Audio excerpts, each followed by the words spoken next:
Good afternoon, ladies and gentlemen, girls and boys, and Barrie Baycats fans. Welcome to Vintage Throne Stadium for season number 22 of Barrie Baycats baseball.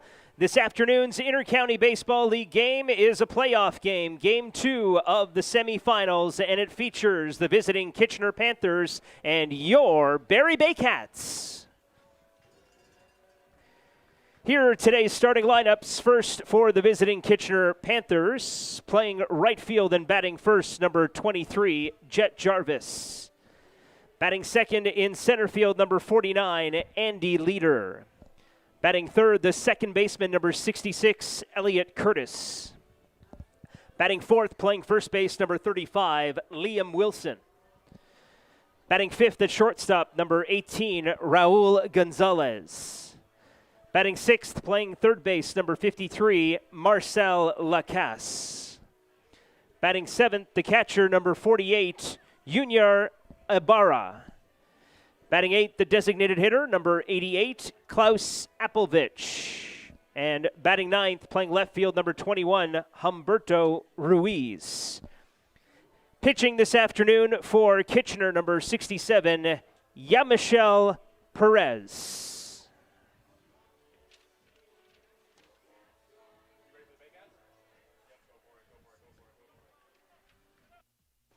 And now, here is the starting lineup for your Barrie Baycats, managed by Josh Matlow. Batting first, playing center field, number 9, Canis Ejo. Batting second at second base, number 6, Kyle Maves. Batting third, the shortstop, number 26, Adam Odd. Batting fourth, the designated hitter, number 27, Ryan Rio. Batting fifth at first base, number 55, Hayden Jaco.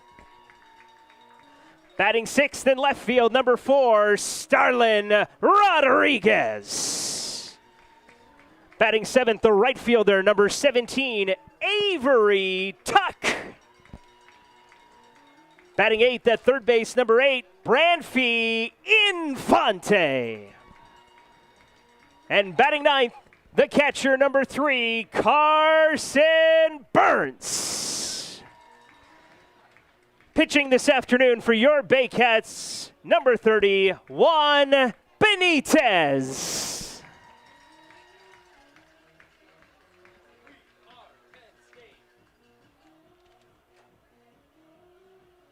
Here are the umpires for today's game. Calling the balls and strikes, we have Chris Walters. Handling first base is Jeff Rose. And at third base, Sean Schaefer. Ladies and gentlemen, if you are able to, we ask that you kindly please rise and remove your caps as Barrie Baycat volunteer Lisa Donnelly joins us to sing the Canadian National Anthem. Thank you.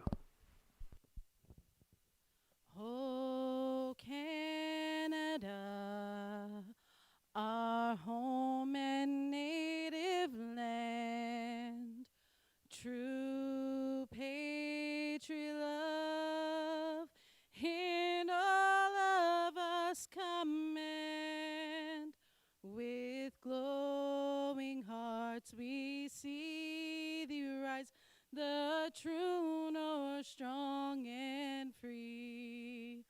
From far and wide, oh Canada, we stand on guard for thee.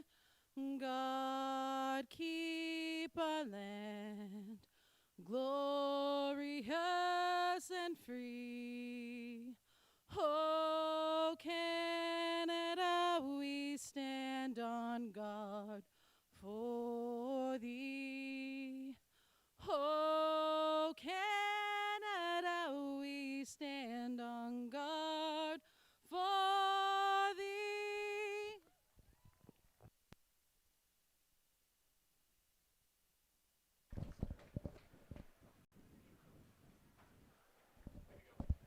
Hey fans, up next is our ceremonial first pitch, and handling the honors today, a certain individual that coached Barrie minor baseball for 20 years. He's been a fan of the Barrie Baycats from day one, team volunteer from 2002 until 2019. His duties included in-game music, in-game host, and for his last 7 years, he was the team pyrotechnician.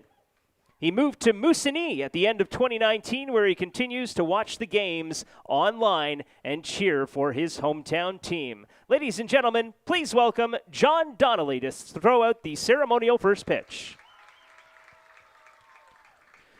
John, it's your pitch. Baycats TV presents the 2023 Inter-County Baseball League playoffs this afternoon. Semifinal action from Vintage Throne Stadium in the township of Springwater. Game 2 between the Kitchener Panthers and the Barrie Baycats. Hello again, everyone, and welcome. With Julius, Hern, and Sam McCoyne, I'm Ben Davy. Patrick Melbourne on assignment this afternoon.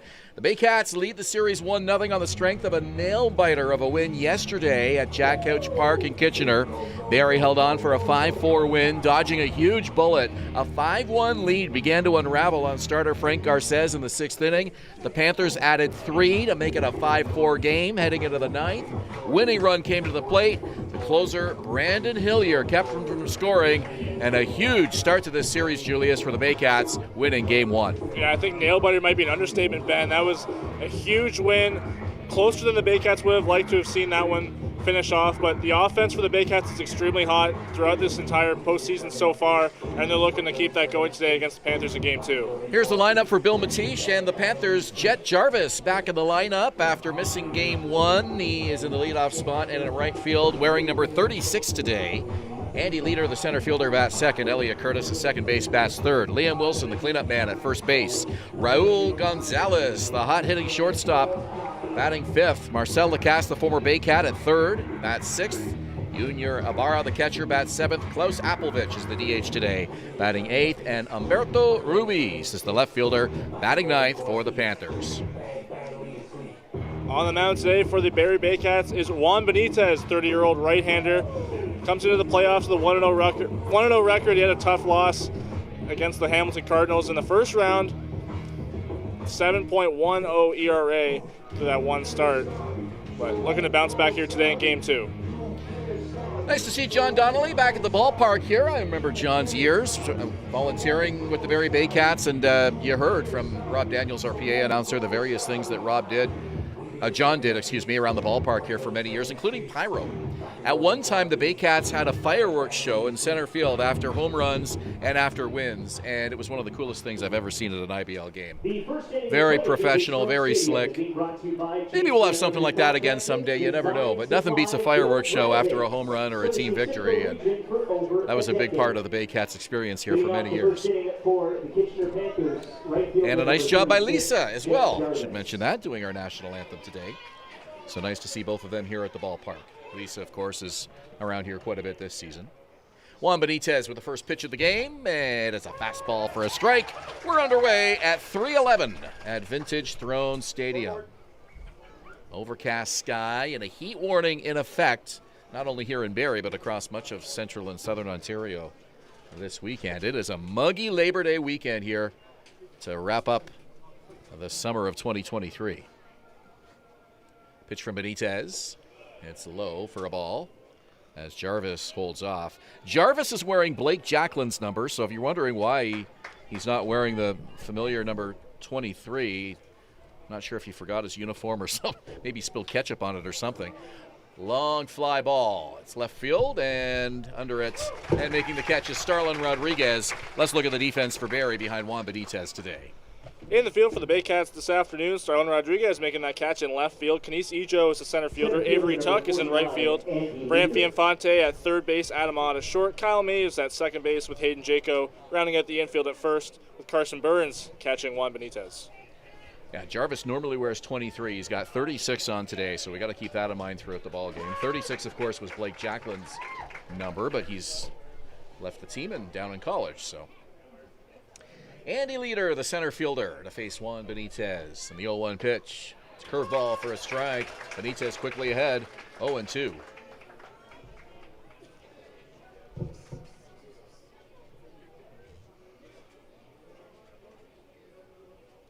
deals, and it's a lifted foul over our heads. And bounces just a few feet away from us.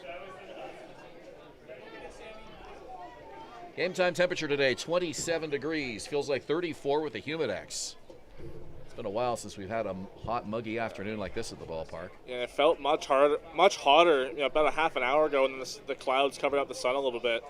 During batting practice, it was a scorcher. Yeah, it's been mostly sunny most of the day. The cloud cover giving the fans a little bit of a relief from the elements, and not a lot of wind either. Just a very light breeze, and it's blowing straight in right now. 1-2 from Benitez. On the ground, foul. Third base side. Count holds at 1-2. Jet Jarvis, Andy Leader, Elliott Curtis. Top third of the order for the Panthers here this afternoon. The 1-2. Same spot. Benitez this year made 8 appearances on the mound. 6 of them were starts. 43 2/3 innings on the year. Only allowed 19 earned runs on the season. 29-20 strikeout to walk ratio. Benitez nods as he gets the sign. The leg kick, the 1-2 pitch. Third base side, over the head. Baranfi Infante and into left field. The Panthers get a leadoff man aboard and thinking about 2 and slipping his leader. The throw to first, the tag, and he's out. Andy Leader lost his footing rounding first. He was thinking double, but he didn't fully commit to it. Next thing he knew, he was scrambling to get back up off the dirt and couldn't get back to first base in time. Nice job by the Baycats to get that ball in quickly. And you really run that risk when you take that wide of a turn. Like, he was thinking kind of a hustle double, but Starlin Rodriguez got that ball into the infield really quickly. And Kyle Maves, the second baseman, cut that ball off, and he picked up on the base running mistake pretty quickly and made that throw over to first. So Leader retired 7-4-3, if I saw that correctly. And here's Curtis now with 2 away, and he lines it to second, and it's caught for the out. That's Kyle Maves at second base today for the Baycats. So Juan Benitez faces the minimum, and the Baycats will come to bat in the bottom of the first inning. Scoreless tie here at Vintage Throne Stadium. You're watching Baycats TV and Rogers TV in Barrie.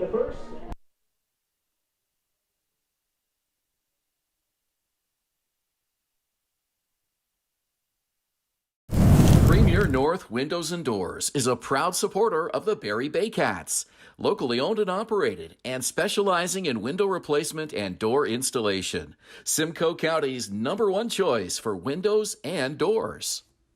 Classic Car Wash, customizing your car wash experience using high-quality products.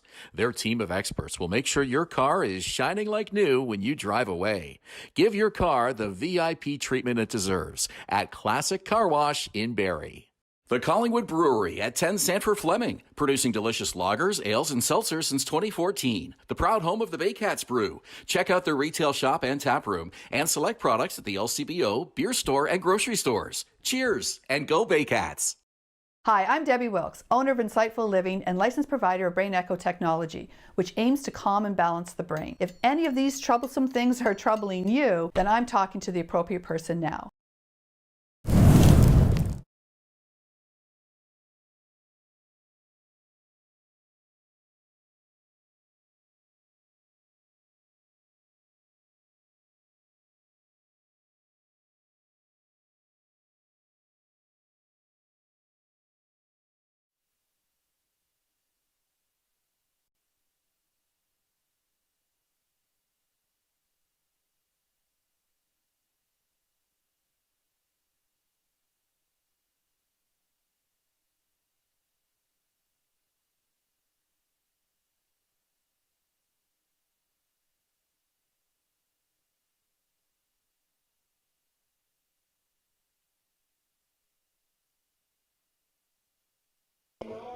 Bottom of the first here, Vintage Throne Stadium, Game 2 of the IBL Semifinals. This first inning brought to you by JC Unlimited Contracting. Design, supply, build, renovate. Servicing Simcoe region for over a decade. Baycats will send Canisijo, Kyle Maves, and Adam Ott to the plate here in the bottom of the first. Ryan Rio, the cleanup man, and DH bats fourth. Hayden Jaco at first base today, batting fifth. Starlin Rodriguez, the left fielder today, batting sixth. Avery Tuck, Baranfi Infante, and Carson Burns Round out the order for Josh Matlow's Barrie Baycats. On the mound today for the Panthers is Yamichel Perez. Foul back for a strike. Perez so far 3 appearances in the playoffs, all starts. 17 and 2/3 innings pitched on the playoffs so far. It's allowed 18 hits, so it's getting hit around a little bit, but reliable arm for the Panthers. Baycats saw Perez twice in the regular season. He's 1-0 versus Barrie this season. Swing and a miss by Ejo. A ball and 2 strikes. Home plate umpire today is Chris Walters. Jeff Rose is at first, and Sean Schaefer behind the bag at third. It'll be a 1-2, and it just missed outside. Ibarra was ready to peg that one around the infield. Perez is a big strikeout pitcher. Through his 3 appearances so far in the playoffs, 25 strikeouts through those 17 and 2/3 innings. The 33-year-old Cuban left-hander deals off speed, and it's high and outside. 3-2 now, the count to Kenise Ejo.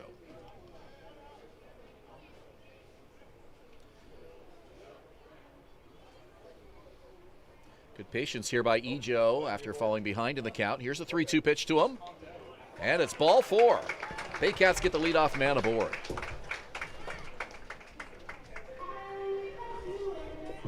Give me the defense here for the Kitchener Panthers. Humberto Ruiz, the left fielder today. Andy Leader in center. Jet Jarvis in right. On the infield, Marcel Lacasse, the former Baycat, at third. Raul Gonzalez at short. Elliot Curtis, the second baseman. And Liam Wilson at first, with Junior Ibarra catching Yamichel Perez. This is Kyle Maves. Second baseman today. Middle infield is Adam Ott at short, and Kyle Maves at second. As Ejo leads, and now stepping off is Perez. As he paws away at the dirt in front of the pitching rubber, and now the first base umpire is going to come over.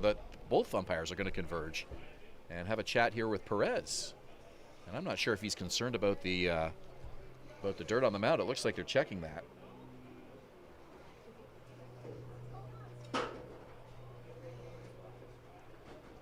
Looks like it's satisfactory for all.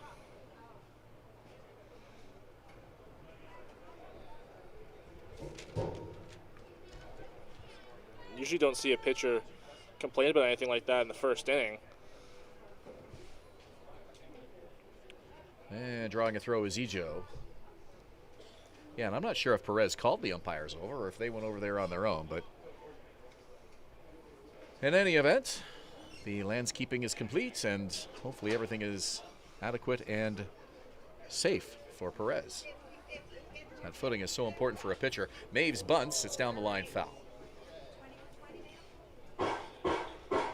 In the regular season, Perez made 13 appearances on the mound, 12 of them starts.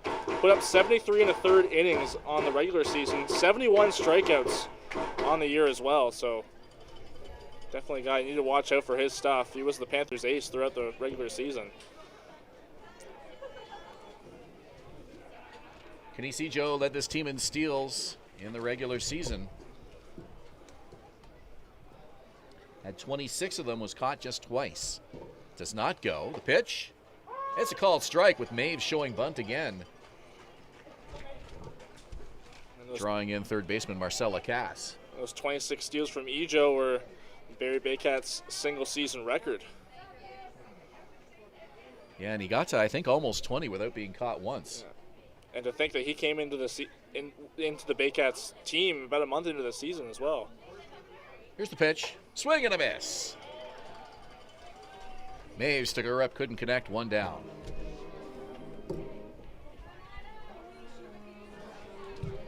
And here comes the Baycats playoff MVP so far. I think it would be safe to say Adam Ott hitting .556 so far in the postseason. 10 hits and 18 at-bats.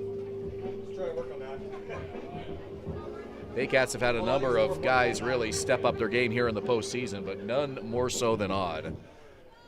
Ott finished the regular season second in the IBL in batting average. He's carried his hot streak throughout into the postseason. Missed game one due to family commitments, but back right here on the lineup today. And this Baycat lineup is all that much more dangerous with Odd's presence. Lefty-lefty matchup here with Ijo taking the lead at first. And he draws a throw.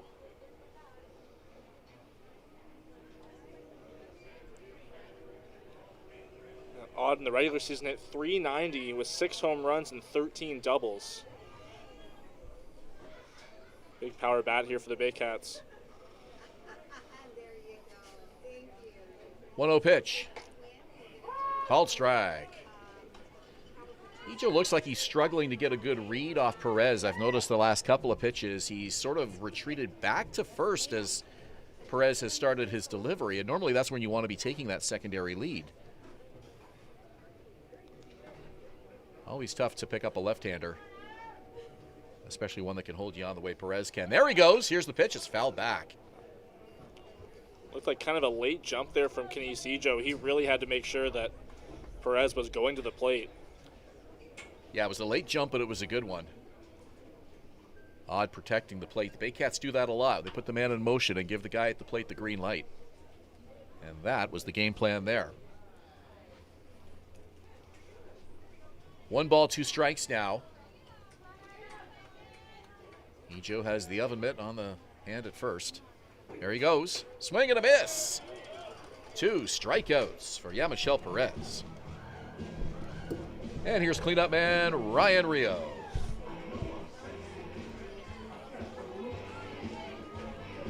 Rio has 2 of Barrie's 4 playoff home runs. Aiden Janko and Avery Tuck with the others.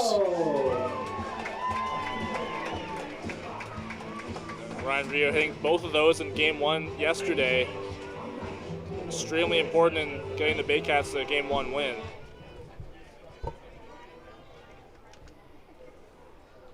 Paced this Baycat attack in the regular season with a team-leading 11 homers and a team-leading 48 RBIs. And another throw to first. Absolutely a career year for Ryan Rio, his 6th IBL season.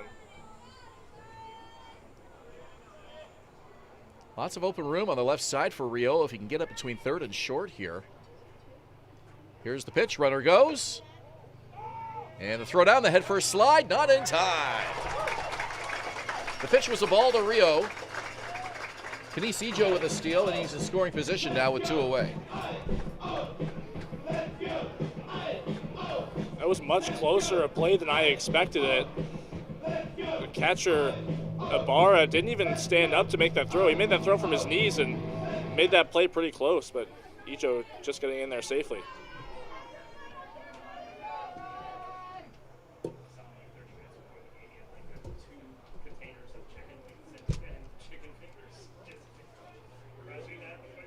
One and 0 to Ryan Rio. Looks at the runner, Ijo dancing around. Here's the pitch, and Rio fouls it off to the left.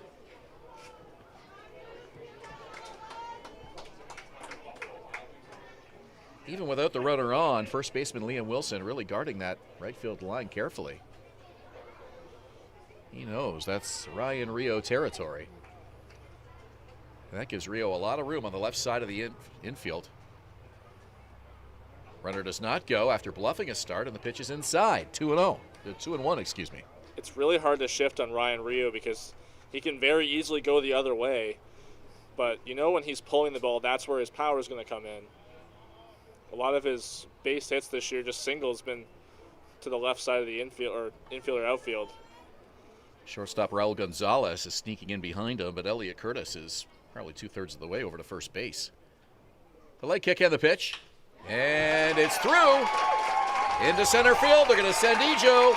Leader up with the ball. No throw. And the Baycats are on top 1-0.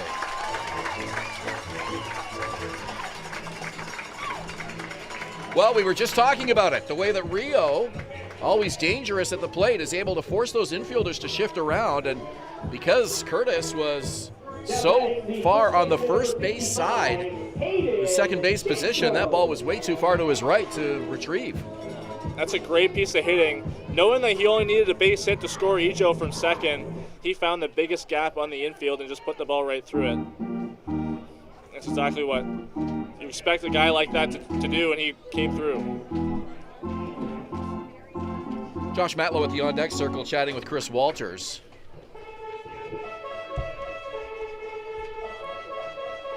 whatever he wanted clarification on, he's satisfied with the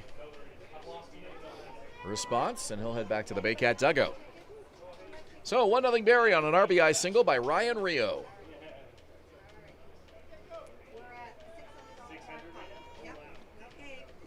And the middle infield now back in their traditional defensive positions. First pitch misses.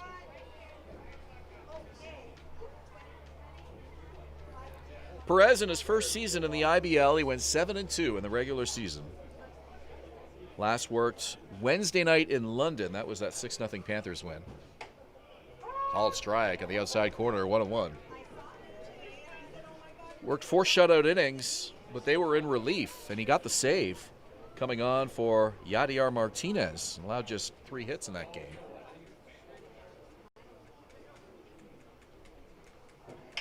On the ground to third, Lacasse. Goes the short way to second to get Ryan Rio in time for the out. The Baycats get the game's first run. It's 1-0 Barrie after an inning here at Vintage Throne Stadium. You're watching Baycats TV and Rogers TV in Barrie.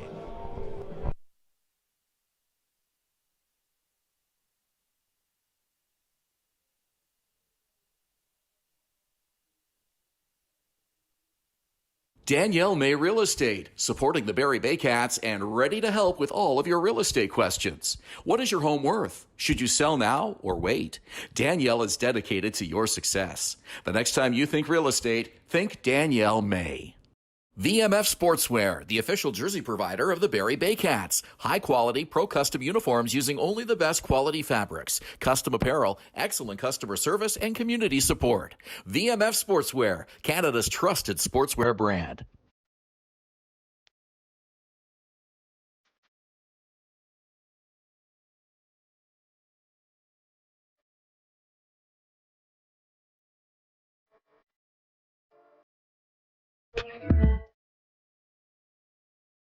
BarrieToday.com. Local news, weather, Baycat scores, and more. BarrieToday.com. Your community, your news.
Second inning of play here at Vintage Throne Stadium, brought to you by Wingin' It Restaurants, the great taste of adventure.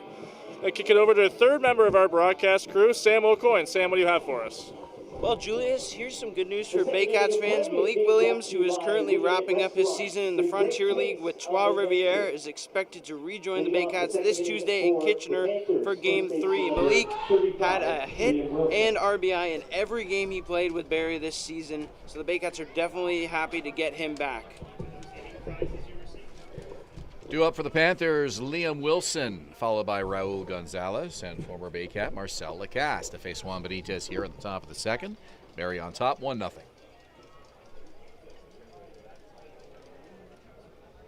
Wilson had a strong game yesterday. Game 1 of this series, 3 for 3. Run scored and an RBI. He's hitting .333 in the playoffs. This is going to be a tough part of the order here for Juan Benitez.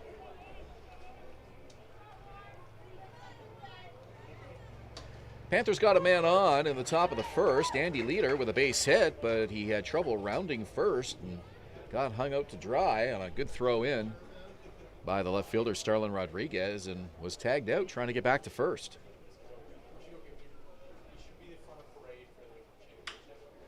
This one hit to left center field. Rodriguez back at the wall, reaches up, makes the catch in front of the warning track. It's really great to have Starlin Rodriguez back in the lineup. He brings so much, not just offensively, but defensively. That ball was hit right into the gap, but Rodriguez quick enough to get over there in front of the warning track and make that catch. And they've had to use him in a lot of different positions this year. Played a lot of right field before Avery Tuck got here. Noel McGarry-Doyle had left field covered. And also a number of infield positions when needed. Fouled back to the screen for a strike. Yeah, we usually saw him on the infield when Noel McGarry-Doyle was getting starts in left field, and we had Ejo in center and Tuck in right for the most part. And then we'd have, usually Starlin would play second base for the most part. Right to the shortstop, and unable to make the catch as Adam Odd picks it up, makes the throw. Still got a good throw off, but not in time. And they're going to give Adam Odd an error on that. Yeah, that's a tough error. That's a catch that has to be made. You can't sit back on that ball. You really got to go towards it because that ball was sinking as it got closer to Adam Odd, and almost looked like he had to make a pick on that ball and got under his glove. Yeah, really dipped on him, and he kind of got caught between making the catch and short hopping the ball, and that's one of those situations where you hear the coaches say, play the ball, don't let the ball play you. In hindsight, Odd probably would have been better to move in on that or backpedal and take it on a hop. But Panthers get a runner. And here's Marcel Lacasse, and he has been the big man at the plate for the Panthers in the playoffs. No question about it. A .250 average, but don't let that fool you. 10 RBIs and 3 home runs. A huge contributor into their first round series win. Had that big grand slam to help the Panthers nail down Game 5 of the London series. London had an opportunity to finish the Panthers at home at Labatt Park, but the Panthers just kept battling back and fighting hard against the defending champions. Were able to take Game 4 and then brought it back to Jack Couch Park to win the series and advance to round 2.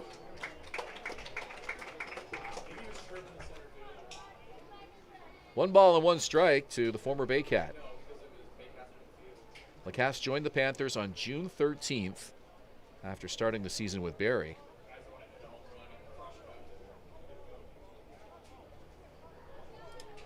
Here's the pitch. And it's a fastball low in the count. 2-1 to Lacasse. And this is definitely going to be the hardest part of the order throughout this game for Juan Benitez. 3 hot bats with Liam Wilson, Raul Gonzalez, and Marcel Lacasse.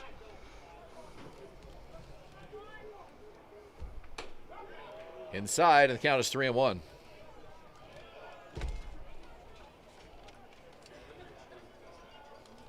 Odd and Maves, middle infield, double play depth, looking for a ground ball here with one away.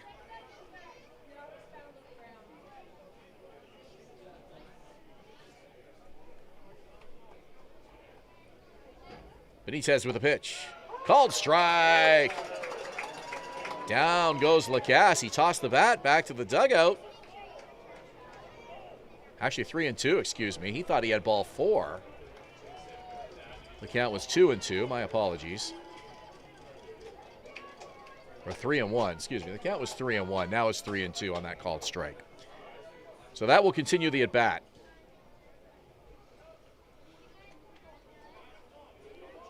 Here's the pitch. Swing and a miss. So Marcel Lacasse, who thought he drew a walk, heads back to the Panther dugout, 2 away.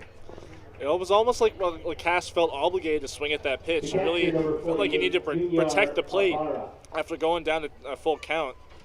He felt really vulnerable in that full count, and Juan Benitez took advantage of that. Yeah, the last thing you want at the plate is to be frozen on back-to-back close pitches and standing there with a bat on your shoulder. So kind of put him in a position where, you're right, he pretty much had to commit to it if it was close, and couldn't make contact. So 2 away now for Juan Benitez and the Baycats. Junior Ibarra, the catcher.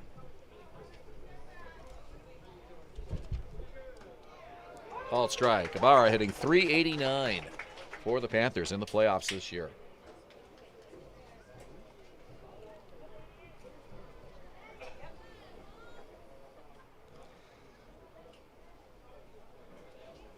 Burns puts the sign down. Now they want to run through the signals again.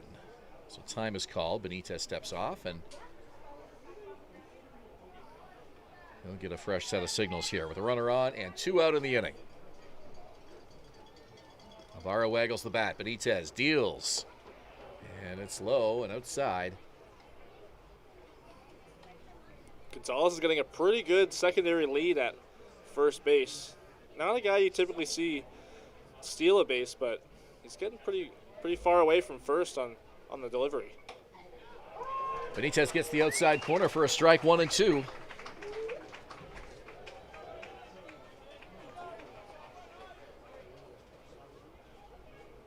Good crowd here on this hot, muggy Sunday afternoon at Vintage Throne Stadium. They want Benitez to end this inning with back-to-back strikeouts. 1-2 pitch on the way, and it's high. The count is even.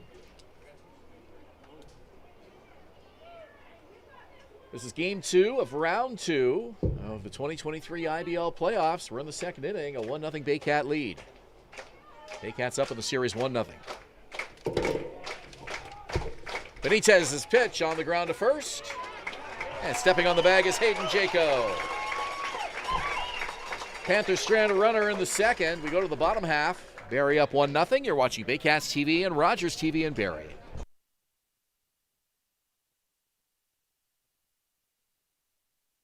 We be disturbing the peace, working, we serving the streets. About to go ain't going beast. Bang, bang, leave you sleep. Carrington comes in, and the Hard body, and that's and the score is James Anderson, and the Baycats win. Join us this summer at the Baycats Summer Baseball Camp.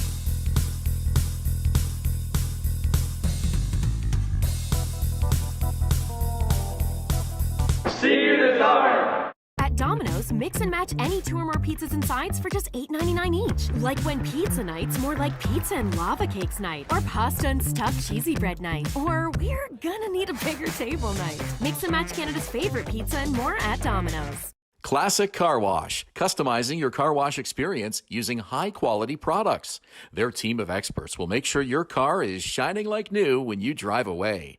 Give your car the VIP treatment it deserves at Classic Car Wash in Barrie.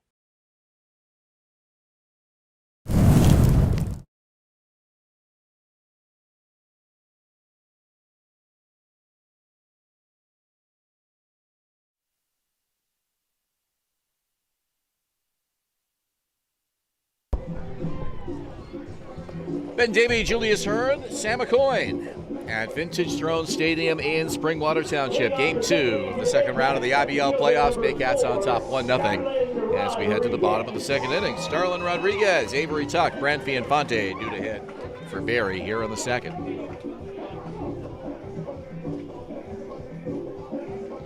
Rodriguez has missed action due to a groin injury. He's here and ready to go, though, for Game 2 and round 2 of the playoffs. Thought about bunting, pulled it back, and it's a called strike. He seemed uncomfortable when he was taken out of the game with that groin injury, but now I guess he seems to have rehabbed it quickly and wasn't as bad as it seemed at first, but back in the lineup feeling 100%. Swing and a miss, and that one had him a little bit off balance, 0-2. Rodriguez, a big part of this Baycats attack. 2023, 8 home runs, 28 RBIs, and a .310 average. Here's the pitch from Perez, and it's on the ground to second. The throw is made in time for the out. 1 away. You see Rodriguez really not able to run out anything very hard. Just kind of taking things very cautiously right now. 1 down for Avery Tuck, the right fielder.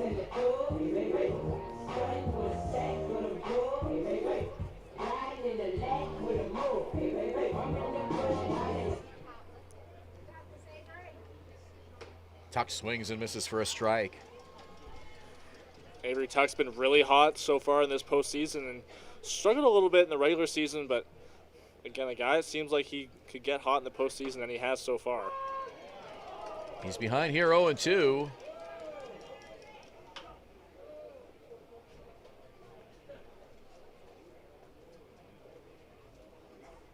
Perez with a pitch. Strike 3. Tuck goes down, 3 straight.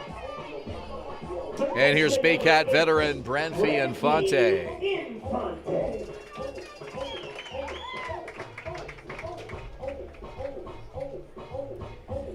This series will continue Tuesday night, Game 3, 7:30 at Jack Couch Park in Kitchener. Mark Perry, Niels Ravastoka, and the rest of the crew with that call on Heathwood home Panthers playoff baseball on YouTube. So make sure you join that. Barrie fans might make that road trip as well on Tuesday night, especially if the Baycats can get a win here today. On the ground, to Hopper, backhand, throw, plenty of time for the out. Baycats go 3 up, 3 down in the second. We're through 2, 1-0 Barrie on Rogers TV and Baycats TV.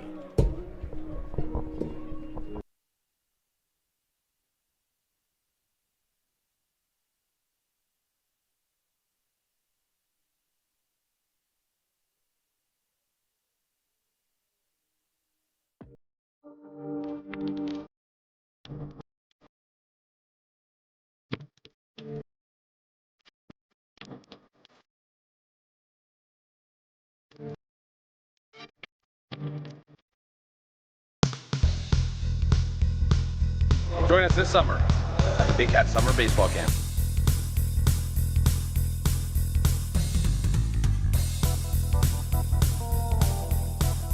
See you this summer!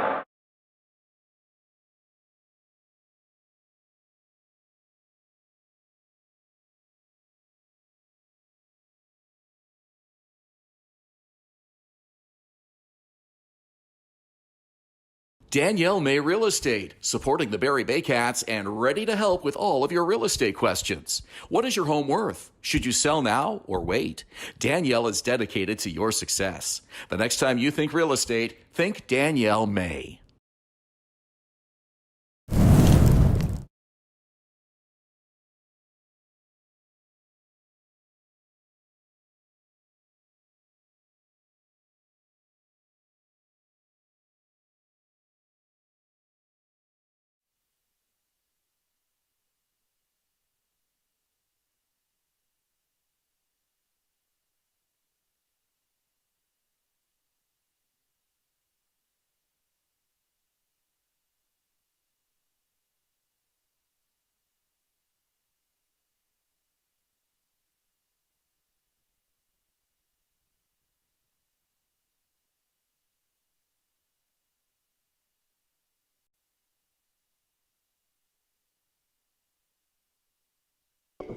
Welcome back to Vintage Throne Stadium. The third inning of play here in Game 2 of the IBL Semifinal is presented by Phaetrum. Aluminum and siding, quality above all else. Here comes Klaus Sapelvich, along with Humberto Ruiz and Jet Jarvis for the Kitchener Panthers, trailing 1-0 here in the third inning at Vintage Throne Stadium. Leading off the third for the Kitchener Panthers. Panthers knocked off the defending IBL champions, the London Majors, in round 1 of this 2023 postseason. So there will be a new champion when all is said and done here in a couple of weeks. You got to knock off the top to get to the top, and that's exactly what the Panthers are trying to do. Beating the champs in round 1 and now head-to-head with the Baycats here in the second round. Welland and Toronto is the other series, and Toronto took the opener yesterday in Welland at Welland Stadium. 2 balls, no strikes. Yeah, very surprising loss for the Welland Jackfish yesterday against the Maple Leafs. It was surprising to me in the sense that they were able to hold the Leafs to just 2 runs through 8 innings. And Toronto stuck around, was able to force it in extra innings and pulled it off in the 12th. But Toronto, a slugging team that usually you need to score 8 or 9 runs if you're going to beat the Leafs. And the Jackfish were able to keep them at bay offensively, but their lineup wasn't really firing on all cylinders yesterday. And we know that's a good hitting team in Welland. Swing and a miss, 3-2. And especially for that to happen in Welland. Toronto stunning the Jackfish in Welland. Here's a pitch. Swing and a miss. Juan Benitez with 2 strikeouts this afternoon, including 1 to lead off the third.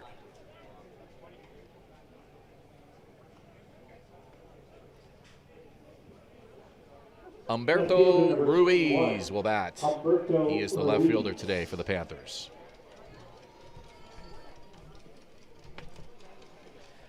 Panthers were 4-2 against the Baycats in their 6 regular season matchups, including a perfect 3-0 record at Jack Couch Park, where Barrie had problems this season.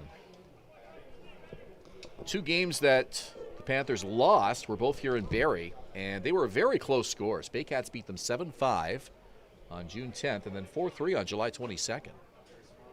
So Kitchener had some lopsided wins against the Baycats. The Baycats' wins were close ones. Infante to Jaco for the out, 2 down. Fonte was playing in front of the third base bag, close to the grass, or even on the grass at the edge during that at bat, and paid off nicely for him. He's in exactly the right spot to make that out. Number 36, Jet Jarvis. Here's the struggling Jet Jarvis. Has just 1 hit so far in 19 playoff at-bats. Was benched in game 1. He bats leadoff today. I mentioned Jarvis wearing number 36, and I was just guessing why he was wearing Blake Jacquelin's jersey, but maybe he's just trying to change things up a little bit. Putting Jacquelin's number on for good luck. Tries a bunt here. Benitez picks it up, makes the throw in time for the out. Juan Benitez is one of the best fielding pitchers in the IBL, and you saw why there. Panthers go 3 up, 3 down. We played 2.5, 1-0 Barrie on Rogers TV and Baycats TV.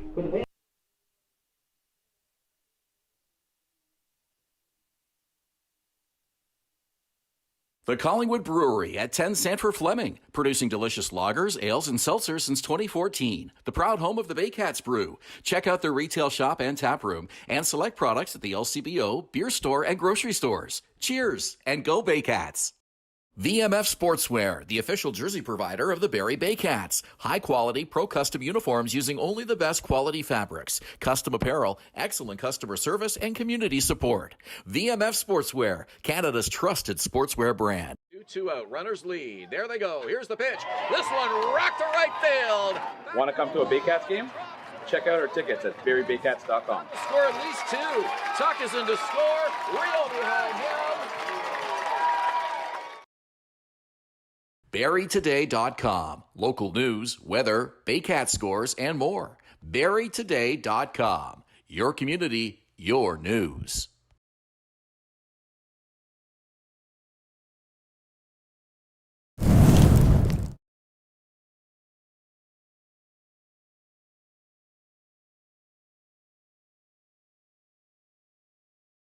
Carson Burns will be the last Baycat to get his first at-bat of the day in here today. The number 9 hitter and catcher will lead it off for Barrie, followed by Canisijo and Kyle Maves.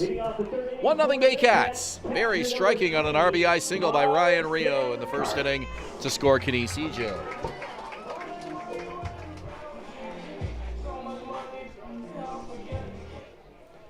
Gotta love what Burns has done in the playoffs so far. Thought about bunting there, pulled it back. It's a called strike. Burns got hits in all 4 games of the Hamilton series. Kitchener kept him off the bases yesterday.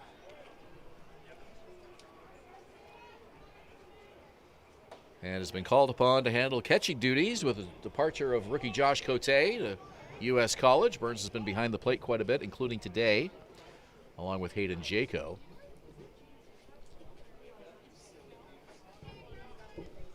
Lefty-lefty matchup here. Pitch from Perez. And Burns tried to drag bunts there again.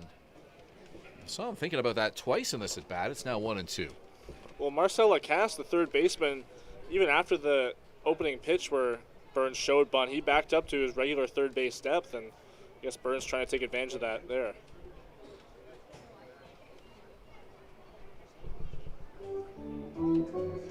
Two balls, 2 strikes.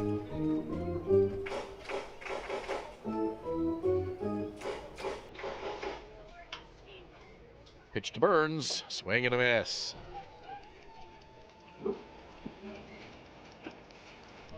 Four strikeouts for Yamichel Perez. Number 9, Canisijo. And here's Canisijo, who has scored the game's lone run thus far.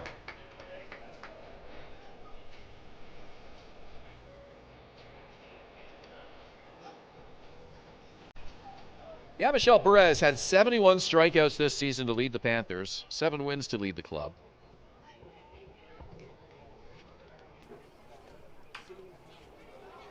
Off the fists, and it's a foul ball. It looked like Ijo fouled that one maybe off his ankle or back into play, but weird bounce.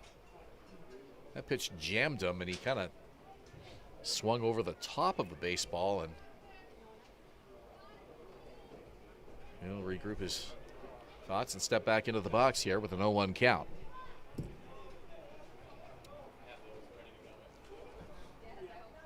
Here's the pitch. Swing and a miss. Good fastball by Yamichelle Perez.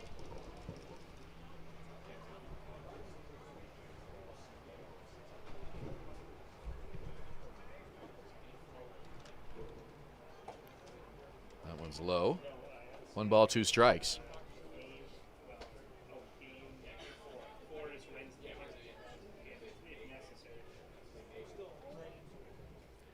Perez to Ijo. It's popped up. First base side, and it's over the Baycat dugout. A fan reached up, tried to barehand that, and it just missed him. And Liam Wilson got as close as he could to that, and just a few feet further over the fence out of play.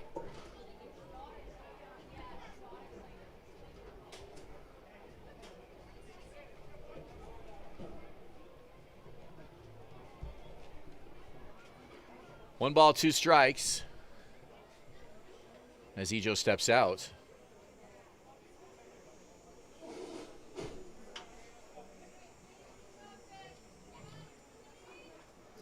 Here's the pitch. And the count is even, 2-2 to Kenise Ijo.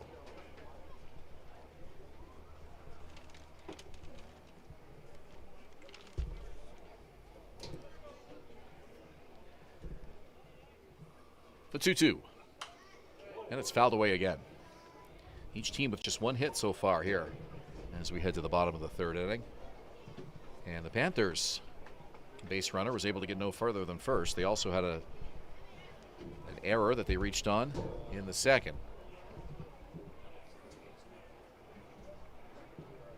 Here's the pitch. And the at-bat will continue. Good patience by Ijo as he lays off. It's 3-2. This has been a great at-bat from Ijo. He's been able to protect the plate when he has to, and he's able to make those close takes. Move his way up in the count, now full. Popped up, shallow center. It's the shortstop, called off now by center fielder Andy Leader. 2 down in the inning. This is Kyle Maves. Kyle Maves.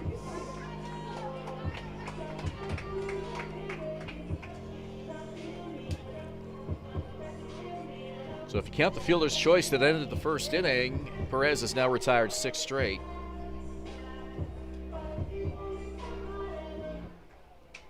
And a lefty-lefty matchup here with 2 out in the 3rd. Perez with a big leg kick and the first offering inside. Almost looked like that pitch cut in a little bit on Kyle Maves. Looked like it was going to be a fastball, kind of middle, but cut inside. Maves lines it over the 3rd baseman into left field. It's a base hit for Kyle Maves with 2 out, and it brings Adam on to the plate for the Baycats. 2nd hit of the afternoon for Barrie. We saw that a lot from Kyle Maves towards the end of the regular season. Him being able to keep his hands in and spread the ball out to the other side of the field. He had a game where he had 3 such hits like that, and he's showing it again here in this game.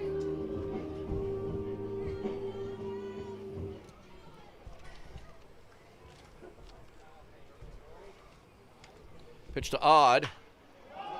High fly ball. It'll be playable. 2 outs. A running catch is made by Andy Leader, and that will do it for Barrie in the 3rd inning. Baycats strand a hit. Kyle Maves able to get no further, and that will do it for Barrie in the 3rd. 1-0 Baycats through 3 here at Vintage Throne Stadium. 1 hit, no errors, and 1 less. Premier North Windows and Doors is a proud supporter of the Barrie Baycats, locally owned and operated, and specializing in window replacement and door installation. Simcoe County's #1 choice for windows and doors. Classic Car Wash, customizing your car wash experience using high-quality products. Their team of experts will make sure your car is shining like new when you drive away. Give your car the VIP treatment it deserves at Classic Car Wash in Barrie. The Collingwood Brewery at 10 Sanford Fleming, producing delicious lagers, ales, and seltzers since 2014. The proud home of the Baycats Brew. Check out their retail shop and tap room and select products at the LCBO, beer store, and grocery stores. Cheers and go Baycats! Hi, I'm Debbie Wilkes, owner of Insightful Living and licensed provider of brain echo technology, which aims to calm and balance the brain. If any of these troublesome things are troubling you, then I'm talking to the appropriate person now.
Welcome back to Vintage Throne Stadium. It's the top of the fourth inning. Let's take a look at Barrie's pitching going forward in this series. It's not clear who will pitch Game 4 back here in Barrie, but we're told Jeffrey Nunez will start in Game 3.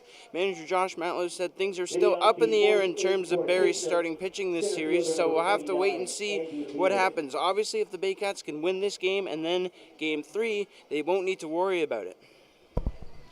Thank you, Sam. Here's Andy Leader to lead it off for the Panthers here in the fourth inning.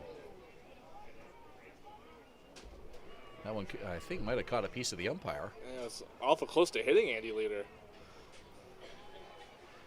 So it'll be interesting to see, as Sam points out, if there is a Game 4, whether Josh Matlow will put Frank Garces back out there to start that and kind of keep this a three-man rotation. Nunez was the Game 3 starter in the Hamilton series as well, I believe.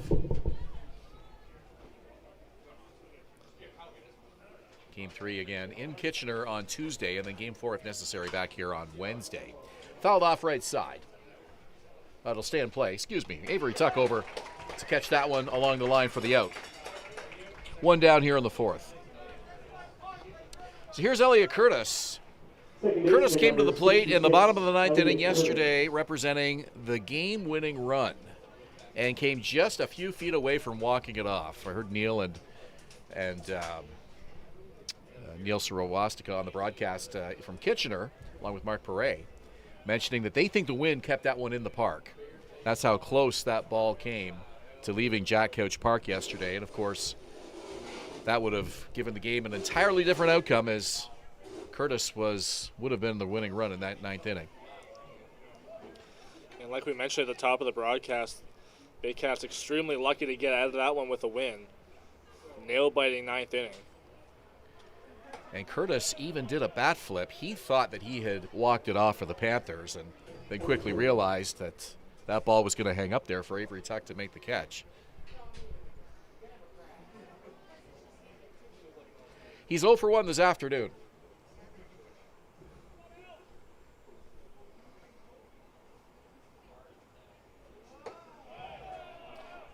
Amazing when you think about how one fly ball can affect the outcome of a game, and one game can affect the outcome of a series. And that really was the ball game in that ninth inning. But Curtis just missing a home run to right field. Draws a walk here on 4 straight. And Liam Wilson will bat with 1 on and 1 out in the fourth.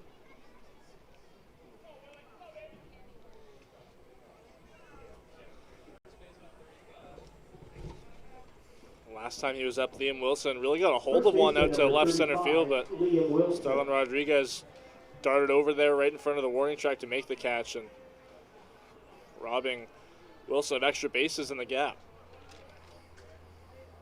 Wilson 3 for 3 yesterday, a run scored and an RBI, 333 average coming into today in the postseason.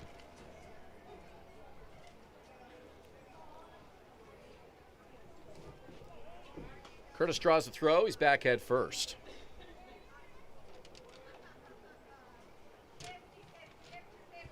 One nothing Baycats in the fourth. A low-scoring game here between these teams so far here today. Both these teams have had some lopsided scores and some close, low-scoring games head-to-head in the regular season, as we mentioned earlier. This one's shaping up to be a battle of pitchers here today. Juan Benitez for Barrie, Yamichel Perez for the Panthers. Both very effective so far. Baycats lone run, an RBI single by Ryan Rio in the first. Here's the pitch, and it's right back through the legs of Benitez and into center field. He had to be quick on his feet to get out of the way. Well, that one was a rocket and just nipped past his ankles. Unfortunately for Juan, that one got through the legs.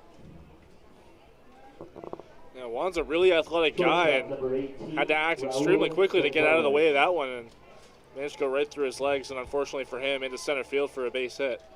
Sometimes a pitcher's instinct is to try to knock that ball down, and when that ball's right at your ankles, that's not a good idea. I don't care how much soccer you've played. I would assume there's probably a different reaction when the ball's hit towards you and like towards your upper body or lower body. Might be more inclined to get out of the way in that instance where it's lower body towards your legs. Yeah, the scary ones are the ones right at your head. You just throw your glove up and try to duck. The ones down around your feet, I mean, if it's not hit that hard, you can knock it down with your foot, but you take a chance. You don't want that thing going off your ankle or your inside of your shin. Yeah, and that one there from Wilson, he hit very hard right back up the middle. Raul Gonzalez, the shortstop. 2 on for the Panthers, 1 away in the fourth inning. Here's the pitch, swing and a miss. Very effective curveball there from Juan Benitez, catching Gonzalez off guard. Kyle Maves snuck in on the last pitch, trying to put a little decoy on Elliot Curtis, a runner at second. Let's see if he does that again here. Of course, when he does that, that opens up that right side. Takes a couple of steps towards the bag. And now back to his position. Here's the pitch. And it's lifted foul right side. Count holds 1-2. First good chance for the Panthers here this afternoon. 2 on, 1 out, fourth inning. They had a base runner in the first and a base runner in the second, but couldn't get anybody past first.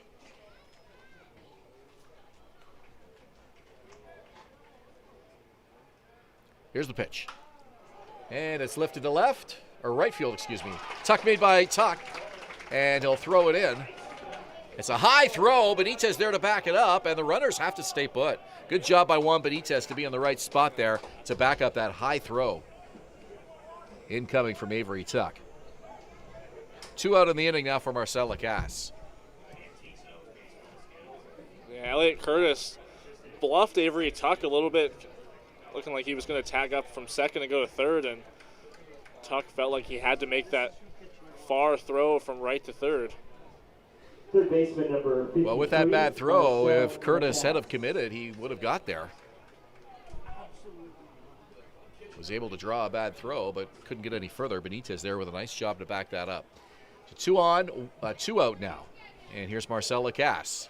He has been dangerous with men on in the playoffs for the Panthers. This is a very good 2-out hitting team. Called strike from Benitez.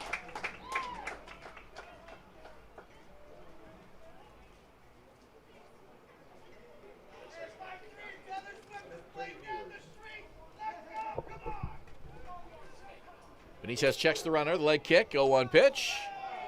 Just missed. Burns held it there, wanted the call, didn't get it. It's 1 ball, 1 strike. Yeah, Lacasse struck out against Juan Benitez in the second inning, but as we've seen from Benitez throughout this season, he's been extremely effective in mixing up his approach to each hitter throughout the ballgame. And Marcel Lacasse, definitely a player to watch in this series for the Panthers. Being a former Baycat, went 3 for 5 in his first game against his former team on July 2nd. Home run, a double, 4 RBIs that afternoon, and he scored twice.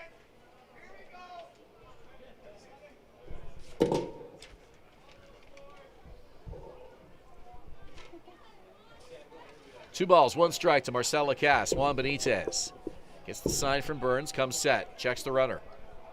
2-1. Fouled off over near the Panther bullpen. The wind has picked up a little, and the sun is back out. A mostly sunny sky right now here in Springwater Township over Vintage Throne Stadium.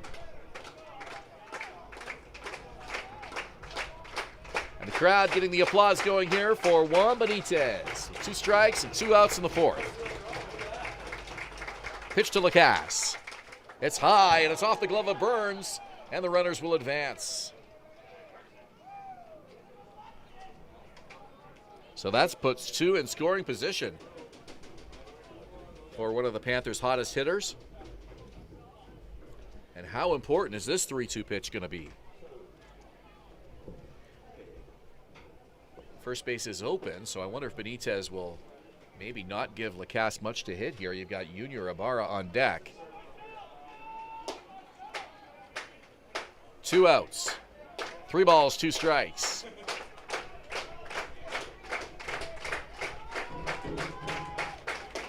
Benitez to Lacasse. Fly ball. Shallow left field. Sprinting in Rodriguez. He's called off. Now he makes the catch.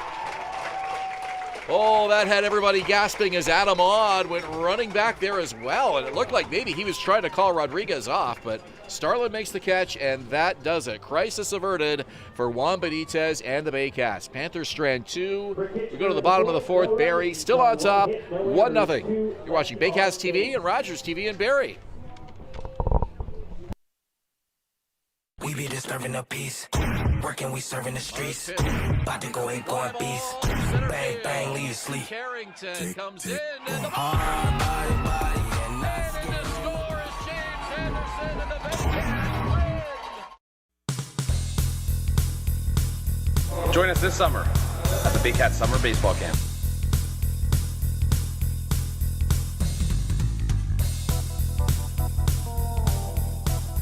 See you this summer! At Domino's, mix and match any 2 or more pizzas and sides for just $8.99 each. Like when pizza night's more like pizza and lava cakes night, or pasta and stuffed cheesy bread night, or we're gonna need a bigger table night. Mix and match Canada's favorite pizza and more at Domino's.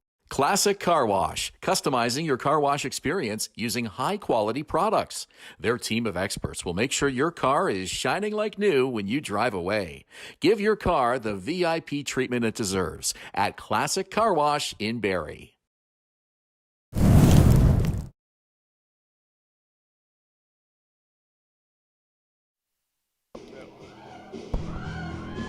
Welcome back, Vintage Throne Stadium. It's the 4th inning here, and it's brought to you by Clarkson Bins and Junk Removal, the local source for simple, clean, and reliable disposal bin rental and junk removal services. Julius Hern, Sam McCoy, Ben Davy here at the ballpark, Vintage Throne Stadium. September baseball. Boy, it doesn't feel like September today. It feels like early to mid-August. It is a scorcher. Usually playoff baseball kind of has that nice crisp autumn feel to it. We're not going to see much of that this week, I'm told. The rest of the series is probably going to be played in pretty hot, humid conditions. That one in foul territory, and it's well out of everyone's reach.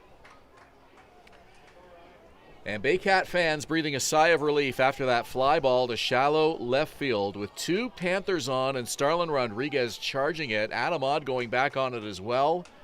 And Rodriguez making that catch. That ball just looked like it had trouble all over it. And you look back at certain plays and certain innings that could have affected the outcome of the game.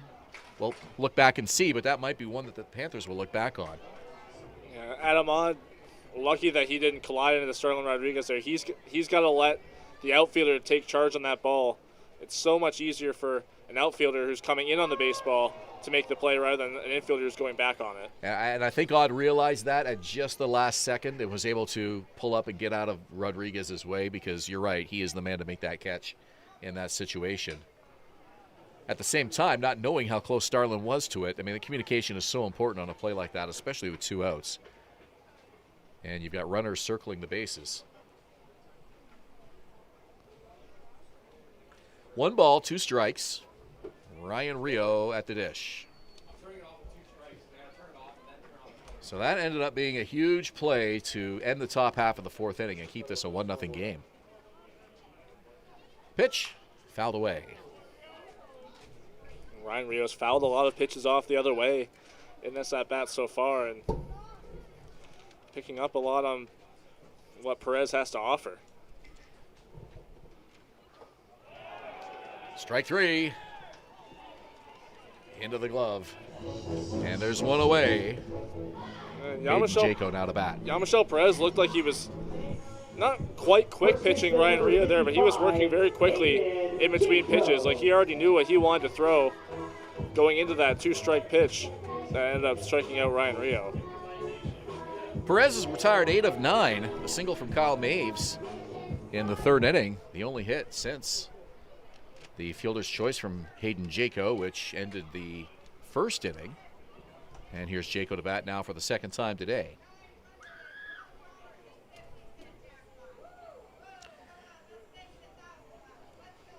Jaco, a former IBL champion with the London Majors. Big addition for the Baycats here in the 2023 season.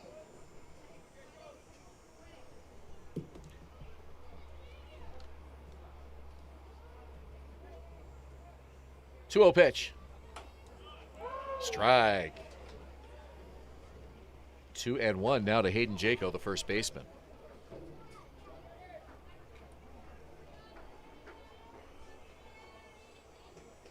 Shows bunt, pulls it back, gets a strike. 2-2.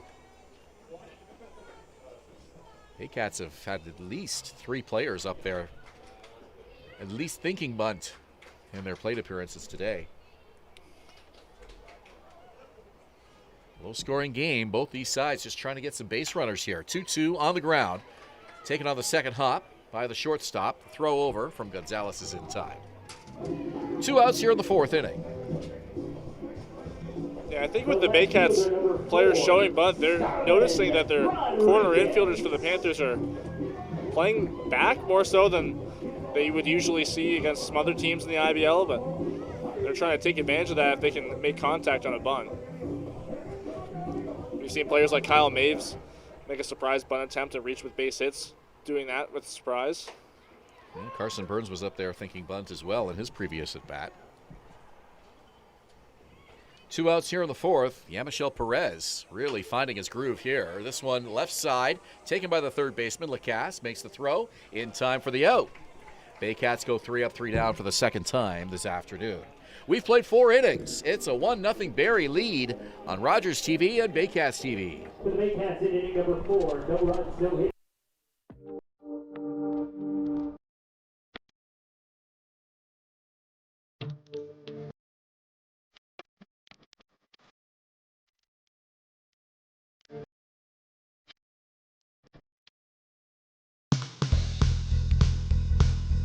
Join us this summer at the Baycats Summer Baseball Camp.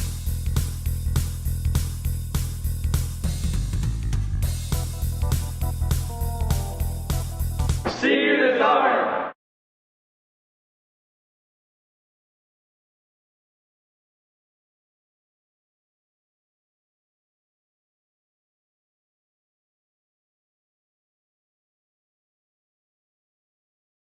Danielle May Real Estate, supporting the Barrie Baycats and ready to help with all of your real estate questions. What is your home worth? Should you sell now or wait? Danielle is dedicated to your success. The next time you think real estate, think Danielle May.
Welcome back to Vintage Throne Stadium, Game 2 of the IBL semifinals between the Baycats and the Panthers.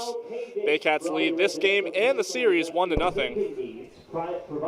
Julius Hern along with Ben Davy, Sam O'Coin. Juan Benitez working swiftly. So is Yamichelle Perez of the Panthers. Both pitchers working well, but Benitez yet to allow a run in this game so far. The only run of the game, a Ryan Rio RBI single in the first inning. First pitch to Junior Ibarra in there for a strike. How are you holding up with the heat so far today? I mentioned the game time temperature, 27, 34 with the humidex, and hasn't cooled off much at all yet. We were down on the field before the game, you and I was commenting, it felt like it was 3 or 4 degrees warmer on the field than it was away from the field. The sun was just scorching earlier this afternoon. The sun was, in particular, brutal. But once the first pitch rolled around, it got covered up by the clouds and it cooled off a little bit, but now it's back out over the ballpark today. 1-2 now on Ibarra. And I think this heat warning is really going to stick around for the rest of the series as you look at the forecast right across central Ontario, but the temperatures don't cool off at all. Tuesday for Game 4 or Wednesday for Game 5 if necessary. On the ground, nice short hop pick by Infante. Easy throw on to first for the first out of the inning.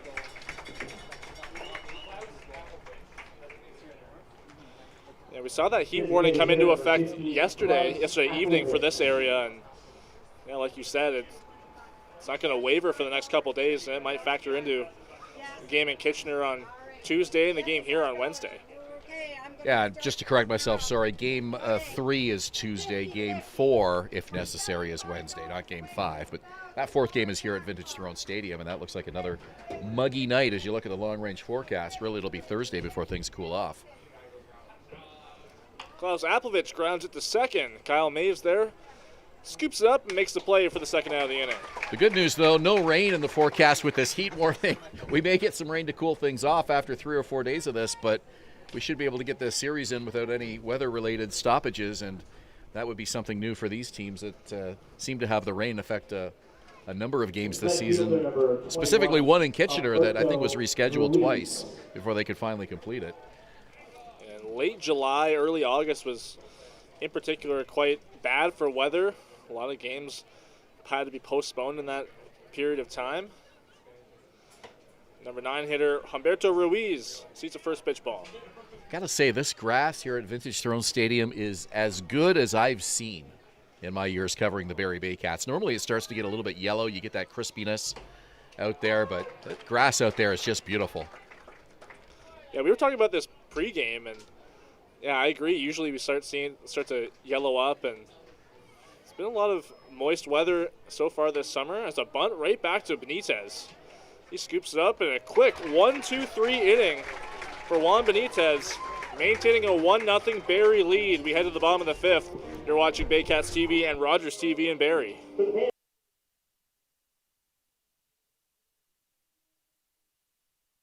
The Collingwood Brewery at 10 Sanford Fleming, producing delicious lagers, ales, and seltzers since 2014. The proud home of the Baycats Brew. Check out their retail shop and tap room, and select products at the LCBO, beer store, and grocery stores. Cheers, and go Baycats!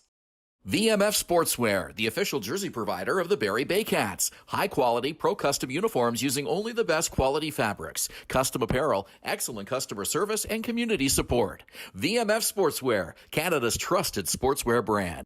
2 out, runners lead. There they go. Here's the pitch. This one rocked to right field. Want to come to a Baycats game? Check out our tickets at barriebaycats.com. Score at least 2. Tuck is in to score. Rio behind him. BarrieToday.com. Local news, weather, Baycats scores, and more. BarrieToday.com. Your community, your news.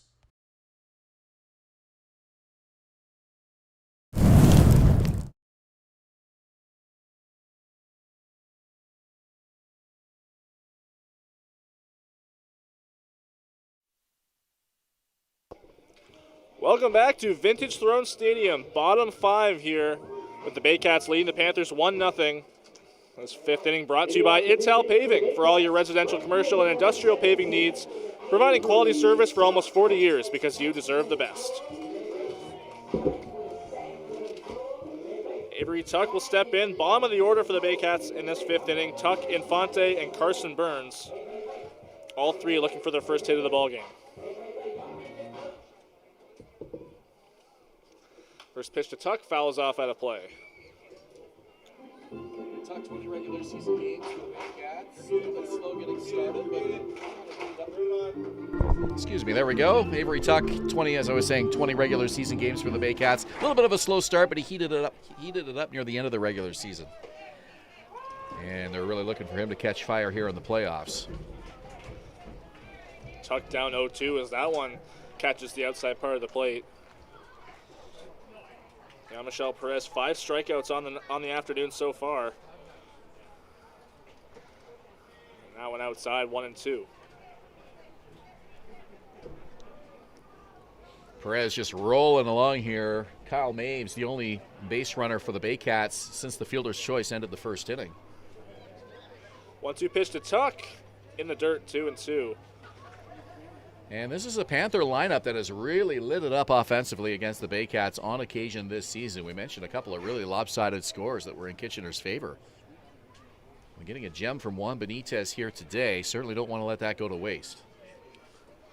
Another ball in the dirt, and the count is full now on Avery Tuck. Well, this is what you want to do. Deep counts, lots of base runners for the Baycats here in these middle innings. Full count pitch. Tuck swings and misses. 6th strikeout of the ball game for Jean-Michel Perez, 1 down. Third baseman number 8.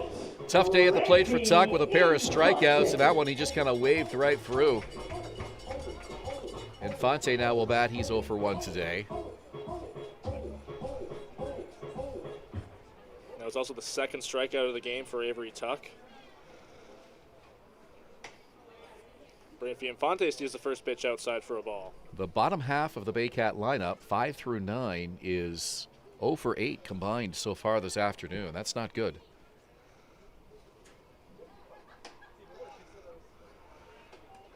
The pitch just outside, and it's 2-0 on Branfy Infante. Perez working quickly. And that one swung on and missed by Infante. 2-1. This is Perez's 4th appearance so far in the postseason, and he's already at 31 strikeouts. That's a foul tip into the glove, now 2-2. Nice off-speed pitch there, and I really love the pace that both of these pitchers are working at, but Perez in particular. Doesn't have a pitch clock on him, but you wouldn't know it. 2-2 pitch, just low, and it's a full count again. Usually when a pitcher's in his rhythm, he gets those close calls. Not there on the 2-2. On the ground to third, Marcel Lacasse scoops it up. Quick throw on to first, gets Branfy Infante for the 2nd out. Well, a speedy Branfy Infante maybe makes that one a little bit closer, but he's been banged up quite a bit this year. Still gave it a great effort down that first base line. Lacasse, the trusty third baseman, made a perfect throw. And now here's Carson Burns. Burns had a great series against Hamilton, but still looking for his first hit in this Kitchener series. He struck out in the 3rd inning his first time up.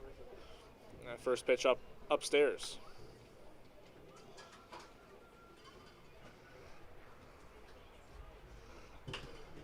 That one's flared out to shallow left field, and the catch is made by Humberto Ruiz to end the inning. On to the 6th inning, the Baycats lead the Panthers 1-0.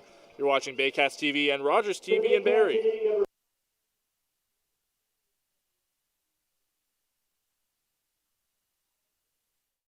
Premier North Windows and Doors is a proud supporter of the Barrie Baycats, locally owned and operated, and specializing in window replacement and door installation. Simcoe County's #1 choice for windows and doors. Classic Car Wash, customizing your car wash experience using high-quality products. Their team of experts will make sure your car is shining like new when you drive away. Give your car the VIP treatment it deserves at Classic Car Wash in Barrie.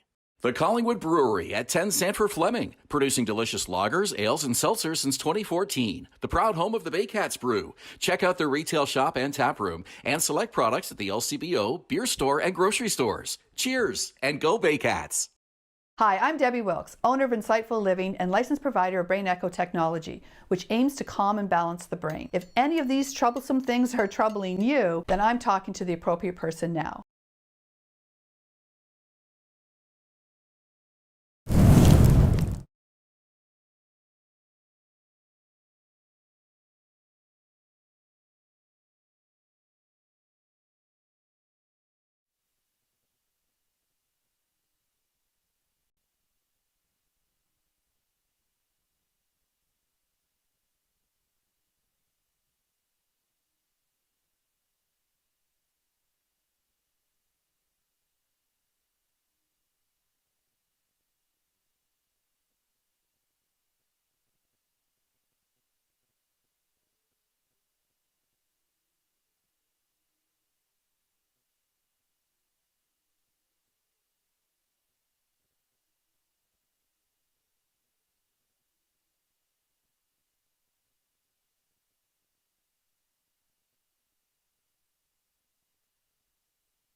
Welcome back to Vintage Throne Stadium. It's the top of the 6th inning. These two teams have had quite a big history with each other in the playoffs. Kitchener was Barrie's biggest rival during the Baycats' 6 straight championships from 2014 to 2019. In 2019, they beat Kitchener 4-2 in the finals with a 15-0 win. It was the same 4-2 series score against the Panthers in 2018. 2017 was a 4-0 sweep of Kitchener, and 2015 was another Baycats series win with a 4-1 series score. It's clear the past has favored Barrie. We'll just have to wait and see if it continues and if the Baycats can win the series and move on to the finals. Thank you very much, Sam. Yeah, these two teams have had recently a heavy history of playoff appearances and facing each other quite consistently. 1-1 here. A ground ball to first. Hayden Jacob will scoop that up. It's actually a foul ball. Yeah, those matchups that Sam was mentioning, part of the 2010s decade of baseball between these clubs, and they haven't met each other in the playoffs post-pandemic until this season. The Toronto Maple Leafs have eliminated the Baycats the last 2 years in a row, and you look at the other series going on right now in the semifinals, and who's there? The Toronto Maple Leafs, right there with the Welland Jackfish, hoping to get to the IBL Championship Series again this year. 2-2 here on leadoff hitter Jet Jarvis. The pitch fouled off out of play over the screen. Toronto, one of those teams that just every year, you know, they don't need to win the pennant to find their way to the IBL Finals, and they just seem to get hot at the right time. They were right there with the London Majors last year. London took that series. Yeah, they're always a team that knows what games to win at the right time. There's a ground ball, and Hayden Jaco will scoop that one up and make the out. 1 down. Well, funny, that ball was hit to the same spot, and the other one, previously, you and I both thought that was a ground out, but it was ruled foul. And he goes right back to that same spot on the right side of the infield again. Jarvis really struggling, 0 for 3. Andy Leader will come up. He had a base hit in the first, but he rounded first fairly heavily and slipped on the dirt and was thrown out at first base. 7-4-3. Takes the first pitch inside for a ball. I got to admit, I was a little surprised to see Jet Jarvis in the leadoff spot here today. I know Bill Matish benched him for Game 1, and he has been struggling in the playoffs so far, but showing some confidence in him, putting him right back in that leadoff spot today. And unfortunately for Jet, he hasn't been able to deliver. He's got to figure something out here. 1-1 pitch to Leader, and that hit him in on his hands, and on to first base goes Andy Leader. Well, that's just a case of Benitez trying to work him in and keep him honest, moving him off the plate, and he went a little too far in there. Leader unable to get out of the way. That's an important base runner for the Panthers now here in this 6th inning in this 1-run game. Benitez had not allowed a base runner since the 4th inning, and he pitched out of that jam with 2 on and 1 out. It didn't look like it hurt Andy Leader, but when the pitch came through it, you can hear it. Made some contact with, looked like his hands, but now Elliot Curtis will step in with a runner on. That's the first pitch low for ball one. Sam McCoy was telling us during the break, he was chatting with Avery Tuck about that fly ball that Curtis hit yesterday that ended the game, and that came just a few feet from the top of that right field fence. And ultimately determined the game. That fly ball with 2 out in the ninth. A couple of feet further, and Kitchener got a Game 1 win. Runner goes, and he's going to be in there safely. Looked like a swim move slide there from Andy Leader. And the Panthers have a runner in scoring position after a stolen base. Good throw by the catcher, Carson Burns. Not sure what more he could have done there. Got the ball out of his glove and out of his hand in a hurry. Right on the mark. It's a close play, but Leader getting in there just under the tag from Adam the shortstop. Last time the Panthers had a runner in scoring position was the 4th inning, and it was Elliot Curtis. So he sees strike one. Curtis walked and managed to get the second on a single from Liam Wilson, and then they both advanced on a pass ball, but were both stranded by Benitez to end that 4th inning. That one fouled off the screen, 2-2. That stolen base takes away the potential inning-ending double play as well, so that's big for Kitchener if Curtis hits it on the ground.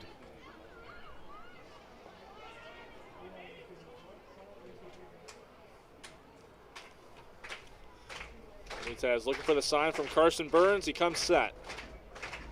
2-2 pitch. On the ground is short. Adam Odd gathers and delivers a throw to first. Second out of the inning as Andy Leader moves up to third. Well, and again, we just said it.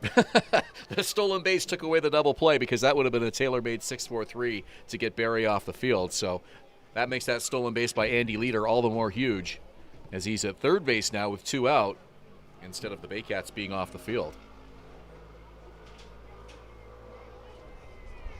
And anytime you can do that, when you can move a runner up, whether it's a bunt or just a base or a ground out or sacrifice fly, that's a productive at bat.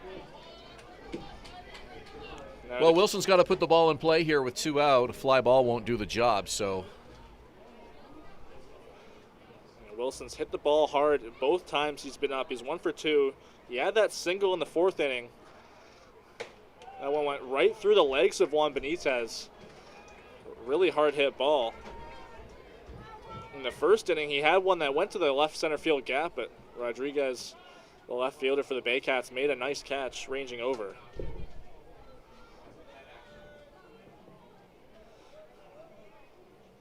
One-0 pitch. On the ground, foul down the third baseline. Juan using the inside part of the plate here in this inning, and specifically this at bat against Wilson. Moving him off the plate with the first pitch inside fastball, and then another one there jamming him. Nothing Wilson could do with that pitch but foul it off.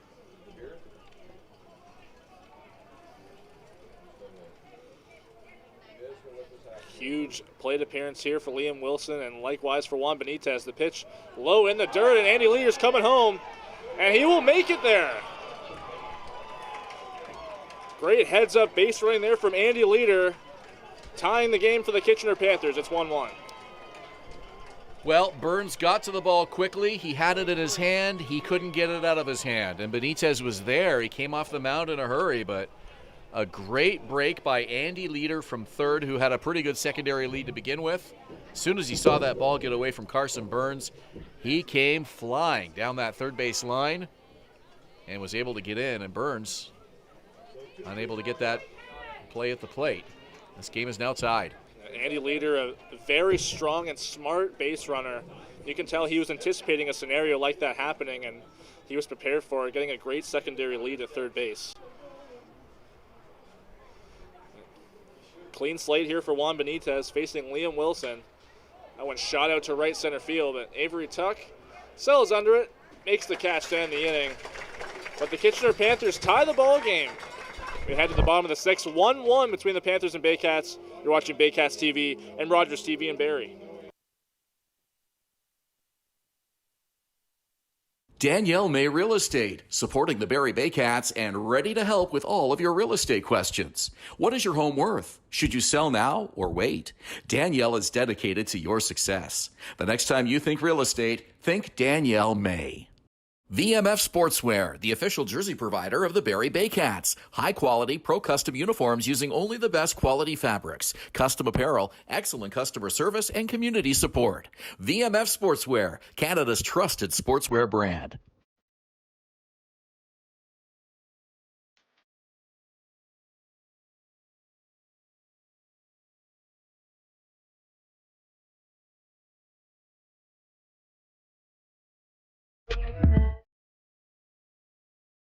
BarrieToday.com. Local news, weather, Baycat scores, and more. BarrieToday.com. Your community, your news.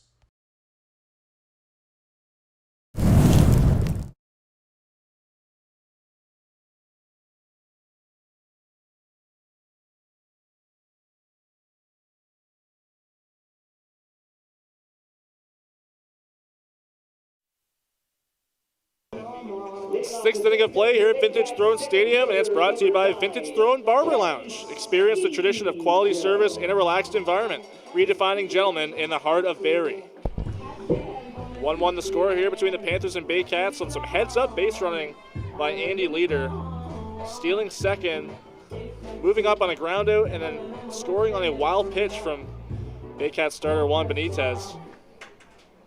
The Baycats looking to answer with some of their own as Kenise Ijo leads it off. Ground ball, foul down the third baseline. Now, we were just talking about this off air a little bit here before we came back on after the break, but if Juan Benitez was at home plate a little bit quicker, do you think Carson Burns would have been able to get that ball out of his hand and at least have a play on that? I do. I think Carson Burns was waiting for Juan to be in some kind of position, and it just didn't happen for him in time. 0-2 now on Ijo.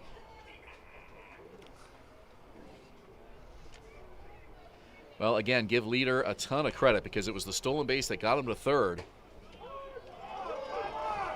Called third strike on Kenise Ijo. He is not impressed with that call.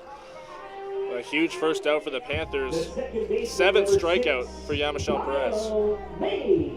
Baycats haven't had a base runner since the third inning. The single by Kyle Maves, this man at the plate. 8 straight Baycats batters retired by Yamichel Perez. Only allowing 2 hits, one by Maves and one by Rio, as he makes a surprise bunt attempt here, and he's going to make it with a base hit. Great job by Maves. We had seen him show bunt earlier in this ball game, and he does it as well as anybody in this Baycats lineup. And why not? In an afternoon where you're struggling to get base runners. And we talked about it earlier in the broadcast. Some of the Baycats players trying to do something like that themselves, but we've seen Kyle Maves has been able to do that consistently throughout the season, and he just proved it right there. Now Adam Maud will step in. Barrie's hottest bat. He's been held to 0 for 2 so far with a strikeout in this ball game. First pitch to him is a strike. That bunt single by Kyle Maves breaks up Perez's streak of 8 consecutive retired in these middle innings.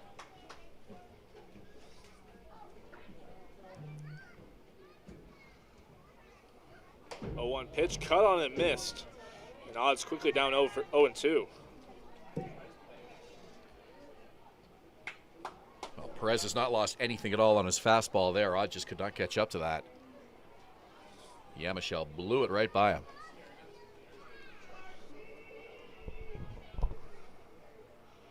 Odd has to protect here, and he swings and misses, and that's his 2nd strikeout of the ball game.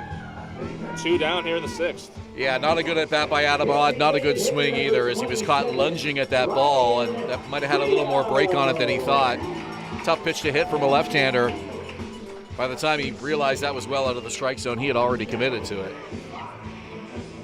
Yeah, you mentioned the Yamichel Perez being a left-hander. Haven't seen a ton of those in the IBL this year, so not a whole lot of experience for the Baycats. Very select occasions. especially for Adam Ott, being a left-handed hitter. Breaking balls are going to be away from him. Well, the Baycats, I think, are just having a hard time seeing the ball out of his hand this afternoon. You see his delivery. He holds both his glove hand and his pitching hand up high, and he's not giving them a very good look at the ball on his release. And he's had strikeouts every inning so far this afternoon, at least one. 0-1 pitch to Ryan Rio is up high. 1-1 now. Kind of holds that ball up behind the ear. And you'd have to talk to these Baycat hitters and see if that's something that they've been struggling with here today, but maybe just not picking up that ball out of his hand as well as perhaps other pitchers. Not to mention Perez working quickly for the most part. Runner goes. Rio fouls it off out of play. Kyle Maves had a great jump.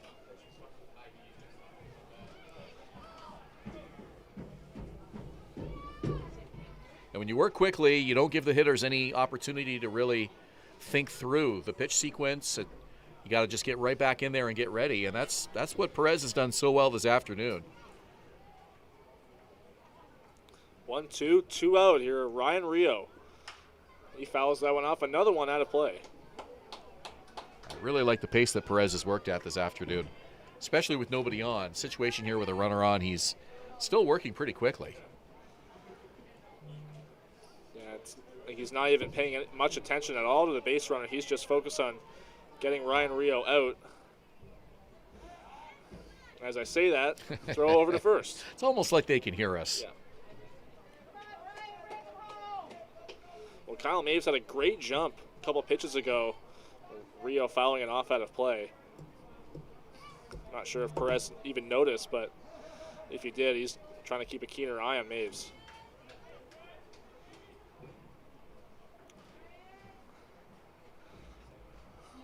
Another 1-2 pitch coming. Line back up the middle. A base hit for Ryan Rio, his second of the game. Well, he was sitting on that fastball and he got it and he was ready. And a big at bat here as it keeps this sixth inning alive with 2 on and 2 out. And now here's where you get to the bottom part of this order, which Perez has just absolutely owned this afternoon. Jaco, Rodriguez, Tuck, Infante, and Burns.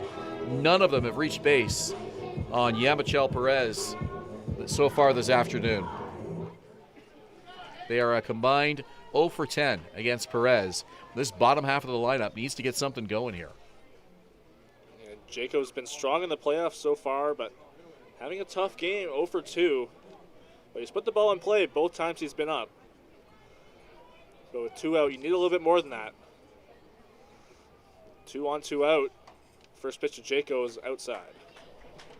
This is really one of those games where you need your whole lineup to be firing on all cylinders top to bottom when you're facing a tough pitcher like Yamichel Perez here today. It's got to be more than just 2 or 3 guys getting on base. 1-0. Cut and a miss. Great pitch there from Perez.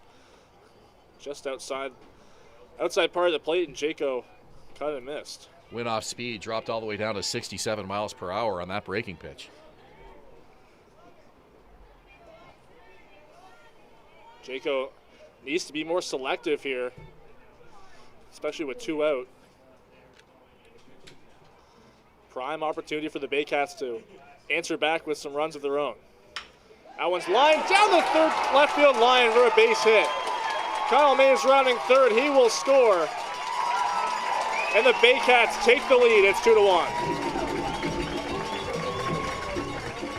Well, Hayden Jaco couldn't have come through at a better time. That ball right down the line. Humberto Ruiz had to go a long way to come over and pick that up, and absolutely no chance to get the speedy Kyle Maves, who had a good read on that hit.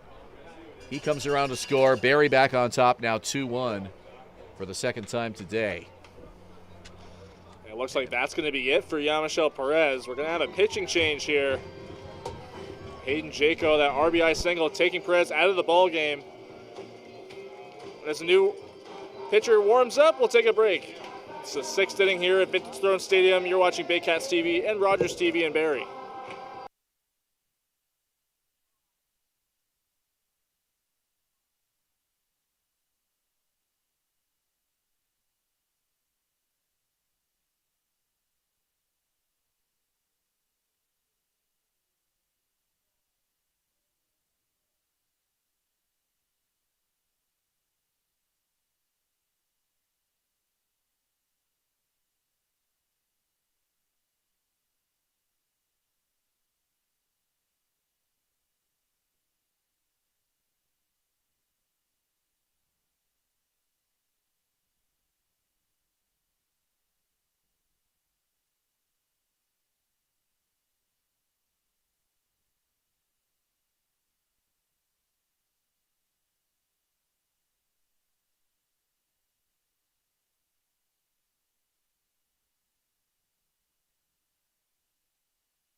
welcome back. It's bottom of the sixth inning. The Baycats have just taken a 2-1 lead. Kyle May scoring on a single by Hayden Jaco. The new pitcher in the ballgame for the Kitchener Panthers is right-hander Daniel Marquez. And here's the bio on Marquez, 28 years old. He's from Cambridge, attended Evansville University, stands 6'2", 215 pounds.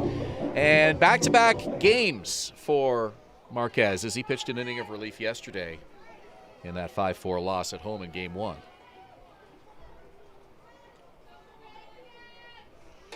Marquez's first pitch to Starlin Rodriguez is outside. Former Guelph Royal joined the Panthers after pitching for Guelph parts of 4 seasons prior to joining the Panthers, but it's his second go-around with Kitchener because he played 6 games for the Panthers in the 2015 season. Low and outside and 2-0 here on Rodriguez. It's not a guy you want to get so far deep into the count with. Rodriguez is known to have a great eye. He can get on base pretty easily.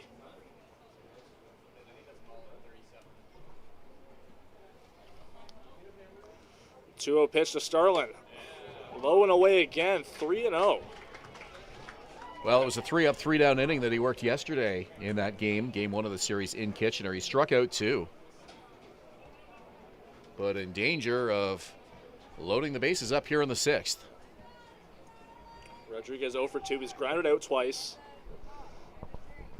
3-0 pitch in there for strike 1.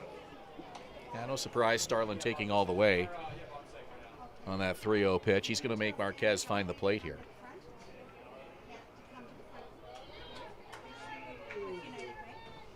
Three-one pitch to Starlin in the dirt. And the first batter Marquez faces, he gives a free base. The bases are loaded for Avery Tuck. Yeah, good at bat by Starlin, making Marquez throw strikes. He was only able to find the plate once in that pitch sequence. Taking a 3-1 pitch in the dirt, showing patience and laying off. And now this loads him up for Avery Tuck. And a chance for a guy who has struggled today to really break through in a big way. First pitch to Tuck, he fouls off out of play.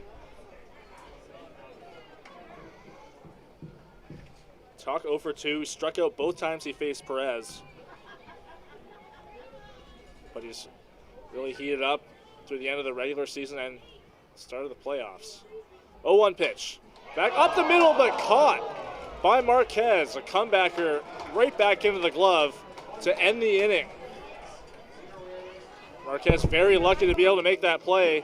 Stranding the bases loaded. We head to the 7th. Baycats lead the Panthers 2-1. You're watching Baycats TV and Rogers TV in Barrie.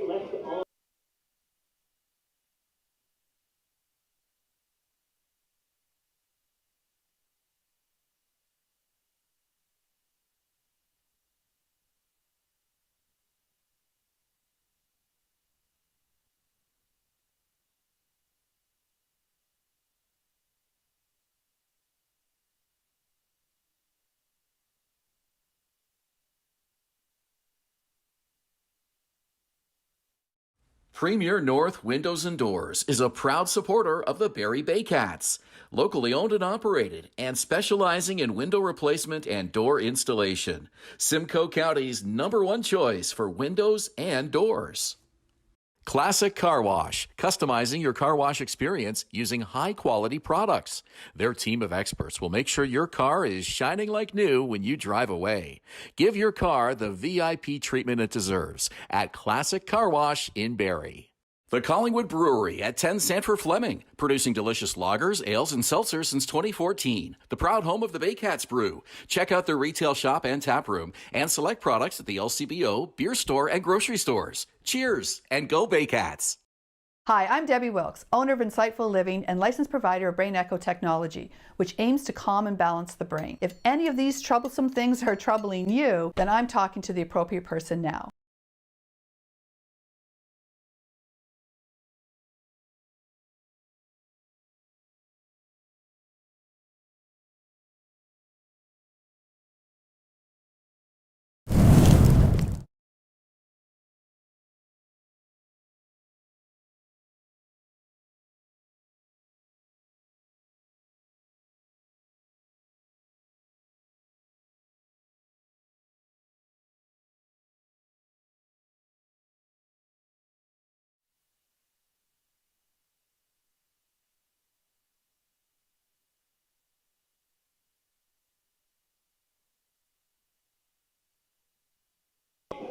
Top of the 7th here at Vintage Throne Stadium, Game 2 of the IBL semis. Baycats lead the series 1-0. Sitting brought to you by United Way of Simcoe Muskoka.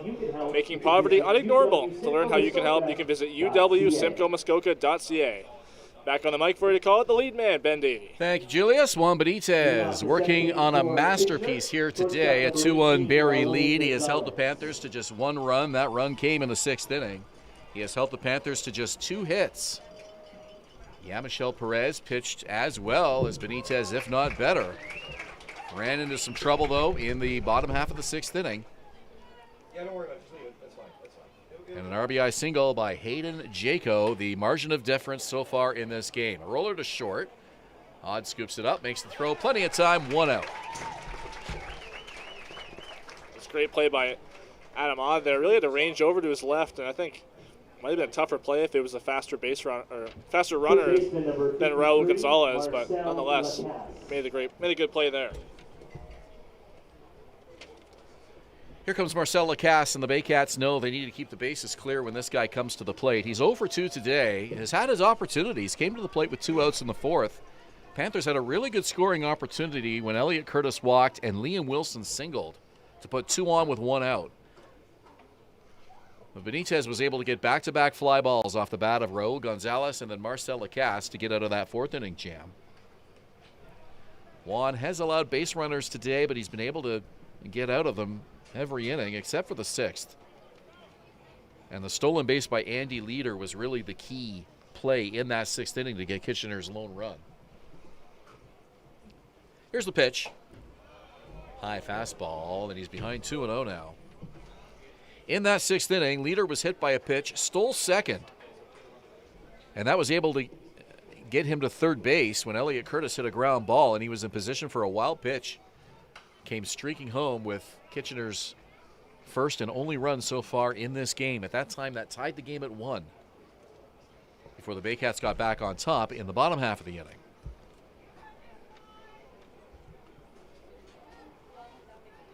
Two-1 to Lacasse.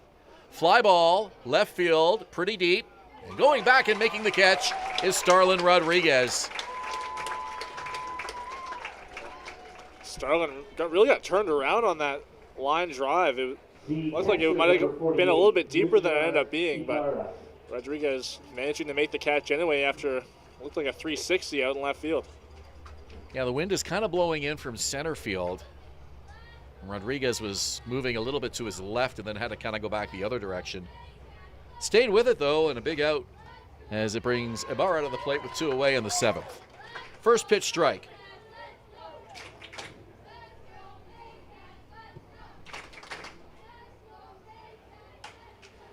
Center field, shallow, and running in and making the catch is Kenisi Joe. 3 up, 3 down for Juan Benitez and the Barrie Baycats in the 7th inning at stretch time with Barrie on top 2-1 on Rogers TV and Baycats TV.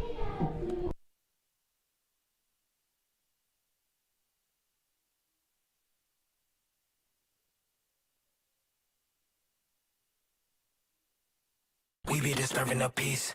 Working, we serving the streets. About to go ain't going beast. Bang, bang, leave you sleep. Carrington comes in and the score is James Henderson and the Baycats win. Join us this summer at the Baycats Summer Baseball Camp.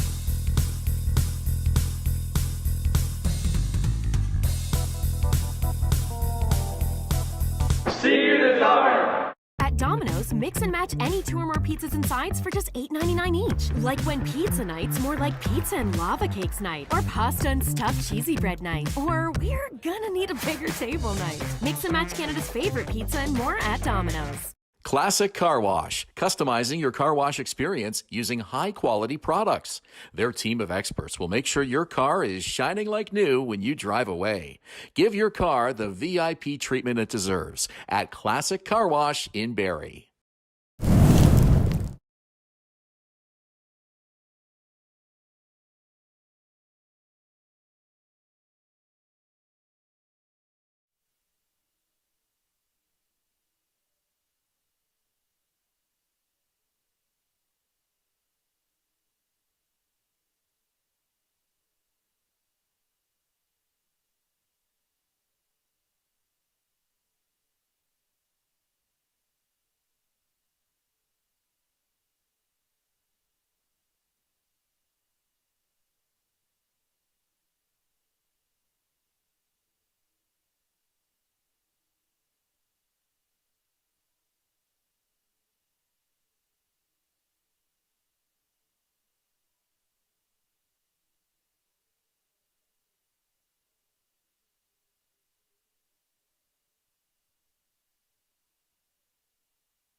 With Julius, Hern, and Sam McCoy, I'm Ben Davy. We're at Vintage Throne Stadium. New pitcher for the Panthers as we head to the bottom of the 7th inning. It'll be Jose Vasquez. Vasquez in the regular season made 10 appearances, 6 of them were starts, 41 2/3 innings on the year. Only allowed 24 earned runs in the year, a 5.18 ERA over the regular season, a 1-3 record. 55 strikeouts, another strikeout pitcher here in the Panthers staff. And 3 pitchers, all with last names ending in Z: Perez, Marquez, and Vasquez. So start the search. When was the last time that happened in an IBL game? So somebody's looking that up as we speak. It's a strike, and it's 1-1. Brant Infante, Carson Burns, Kenise Ejo for the Baycats, up by a run against Kitchener here in Game 2.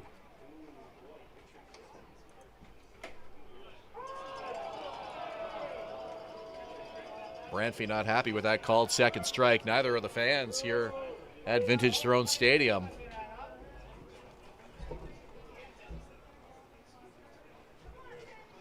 Pitch incoming. High fastball. The count is 2-2. That was a strong take from Brant Infante. Those are usually the juiciest pitches for a batter's eye. And being able to lay off that one takes a lot of guts. Well, especially when the umpire seems to have a big strike zone earlier in the at-bat, attempting to chase that one, and he goes after the breaking pitch and misses. Infante 0 for 3 today. Here's the catcher, Carson Burns. The catcher, number 3, Carson Burns. Well, I've mentioned quite a bit through the broadcast today, the bottom part of the Baycat order needing to get something going, and when they did in the 6th, that was when they were able to get a little bit of offense generated. Kyle Maves scoring on the RBI single by Hayden Jaco, and he was 0 for 2 prior to that at bat. The walk by Starlin Rodriguez kept the inning alive. Now we get down to the bottom third here, Tuck, Infante, and Burns, and they're a combined 0 for 8 so far this afternoon.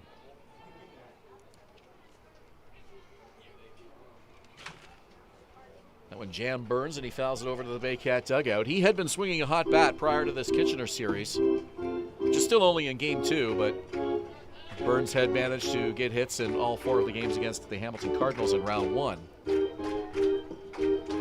you mentioned the struggles at the bottom third of this order. After that strikeout from Brant Infante, now 4 strikeouts among those 3 batters for the Baycats in this ballgame. Here's the 1-1 pitch. On the ground.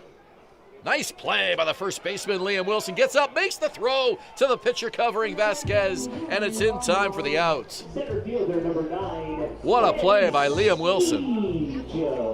Very strong play from Liam Wilson there. He had everything to lose on that play. If that ball got by him, the second baseman, Elliot Curtis, was there to back him up, but I don't think Curtis would have been able to make the play at first base if it got to him.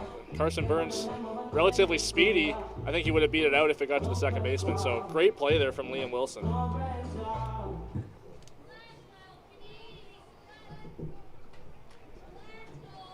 Leadoff man Kenise Ejo, 0 for 2 today with a walk, scored the game's first run. He fouls that back to the on-deck circle.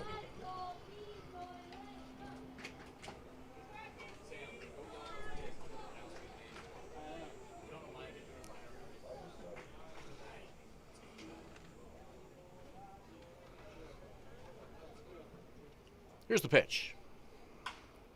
Ejo fouls that off, first base side. Count now 0-2. Ejo's been able to put together some nice at-bats today so far, but doesn't have a hit to show for it. He walked and scored in the first inning, but has since flown out and struck out. Strikeout victim in the 6th to Yamichel Perez.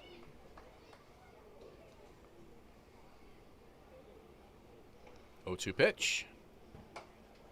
And Ejo lays off, count 1-2. Panthers outscored the Baycats in the 6 games they faced each other this year, 46-25.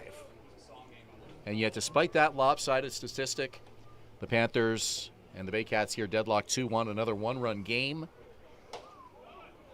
As the count goes to 2-2, and the Panthers have managed just 5 runs over Barrie in these first 2 games of the series so far. So it goes to show you the regular season stuff Most of the time when the playoffs begin, you can just crumple that up and throw it in the garbage. Yeah, playoffs is a whole other animal. It's basically a brand new season, clean slate for everybody. On the ground to third. Play is made. Long throw across the diamond by Marcel Lacasse. It's in time for the out. Baycats go 3 up, 3 down, and on to the top of the 8th inning we go. Barrie 2, Kitchener 1. You're watching Baycats TV and Rogers TV in Barrie.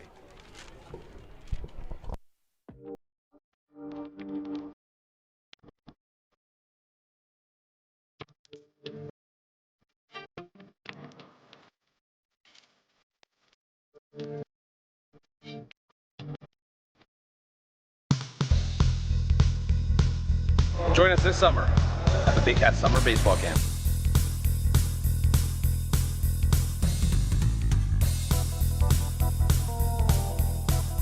See you this summer.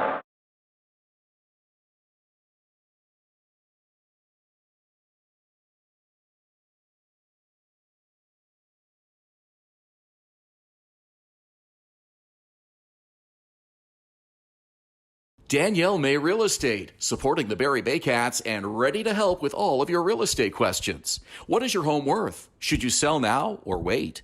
Danielle is dedicated to your success. The next time you think real estate, think Danielle May.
Welcome back. It's the top of the 8th inning here at Vintage Throne Stadium. The Baycats lead the Panthers 2-1.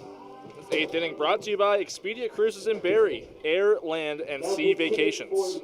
And what a game so far here at Vintage Throne Stadium. Really good crowd here on hand on this Sunday afternoon to enjoy a 2-1 Baycat lead. Juan Benitez will stay out there for the Baycats to work the 8th. And he'll face pinch hitter Keegan Marsden, Humberto Ruiz, and Jet Jarvis all due up for the Panthers. Here in inning number 8.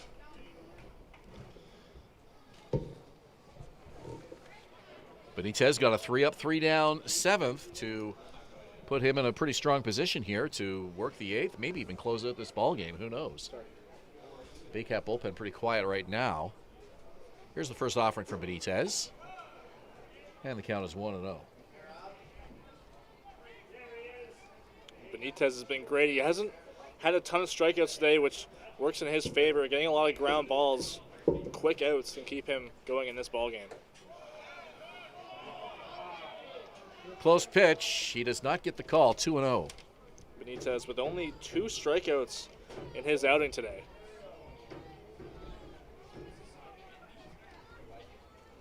We're in the 8th. And it's now a 3-0 count.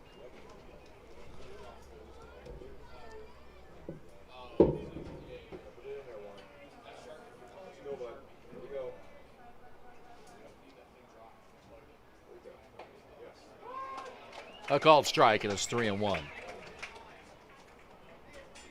That was just pitch number 90 for Juan Benitez. He has 53 strikes.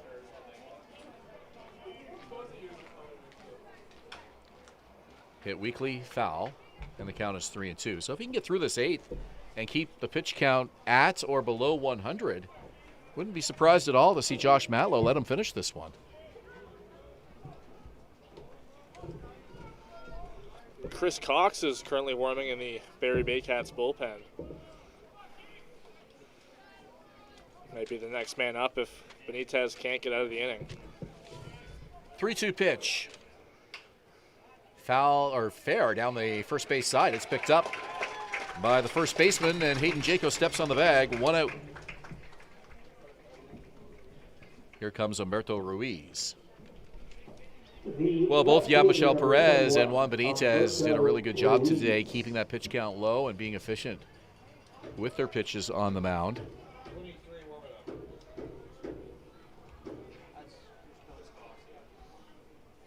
Ruiz today 0 for 2.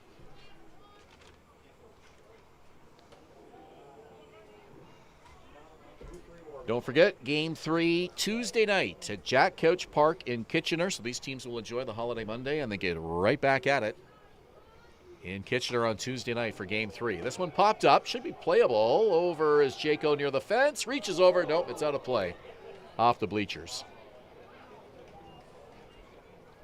Wind blowing in and slightly from left to right. And that ball just kept slicing further and further out of play. Off the bat, it looked like Jaco might have had a play in foul territory, but ran out of room on the right side. 1-1 pitch. Ground ball, second base. Kyle Maves with a throw, in time, 2 down. So Baycat fans will want to make sure they're on YouTube on Tuesday night to join Mark and Neil on Heathwood Homes Panthers Playoff Baseball on YouTube. They will have that call from Jack Couch for us at 7:30. Panther fans, of course, I'm sure will be packing out the park for the Panthers for Game 3 of that series. The question is, will these teams be tied 1-1, or will the Baycats be looking to wrap the series up? This is a best-of-5 semifinal series.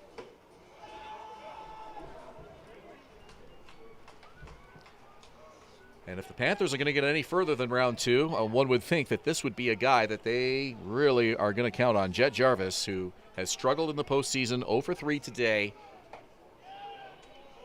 Patience here as he tries to get on board. 2 balls, no strikes. Jarvis showed bunt on the first pitch and has the corners playing in, but looks like Infante and Jaco are backing off a little bit from the infield grass.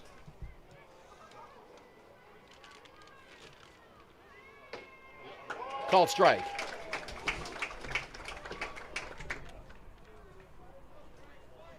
Jarvis comes into this game with just 1 hit so far. Doesn't like that call, and it's 2-2. 1 hit and 22 at-bats for Jet Jarvis.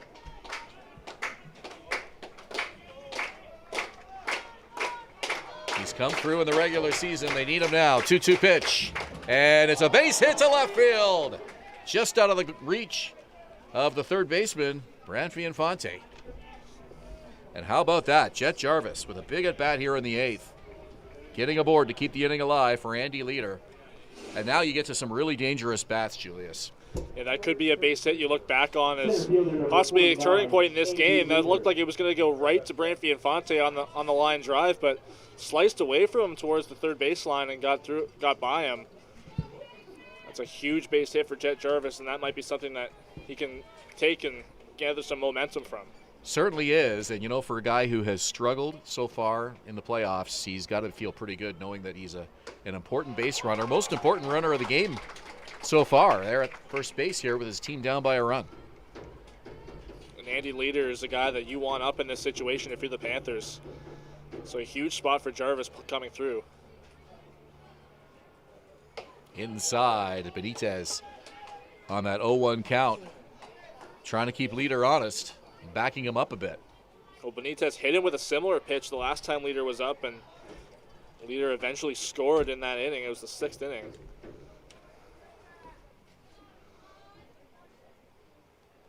Off speed, and it's high, 2-1. Benitez now at 103 pitches, 62 strikes. Just 1 run so far off of him today. And it came on a wild pitch in the 6th. Here's the pitch. Fouled back to the screen. And now Juan Benitez just 1 strike away from getting out of this 8th inning situation here. 1 on, 2 out. Leader represents the go-ahead run for the Panthers. Benitez set, deals. Popped foul, it's out of play. Brandon Hillier's also started warming up in the Barrie bullpen, so now two arms getting loose for the Baycats. Hillier pitched his way out of that dramatic ninth inning yesterday in Kitchener to nail it down 5-4 for the save. Runner leads, 2 balls, 2 strikes. Pitch from Benitez, runner goes, and it's popped up, and it falls foul. Nice catch by the fans. For our viewers at home, don't be fooled, that was a foul ball. Burns did not make that catch, that was out of his reach. Nice barehand grab, though. That guy got about as big a cheer as Burns would have got if he had caught it. Just goes to show you don't have to bring a glove to the ballpark. And gives the ball to a young guy who I presume is his son. 2-2.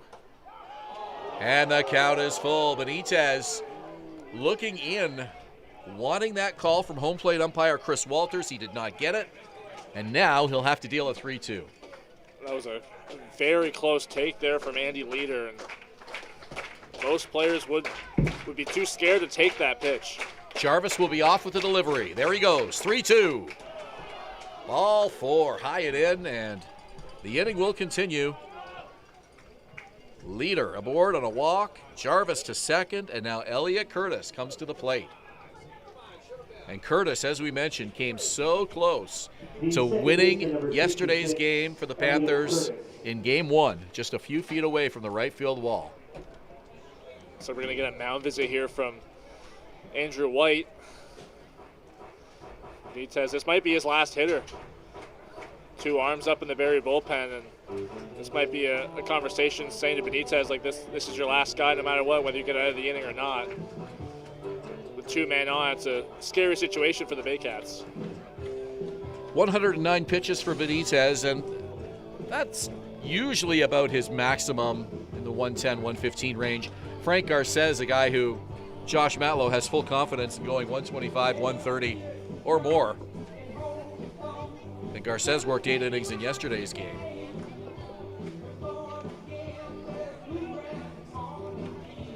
Benitez will work to Elliot Curtis here.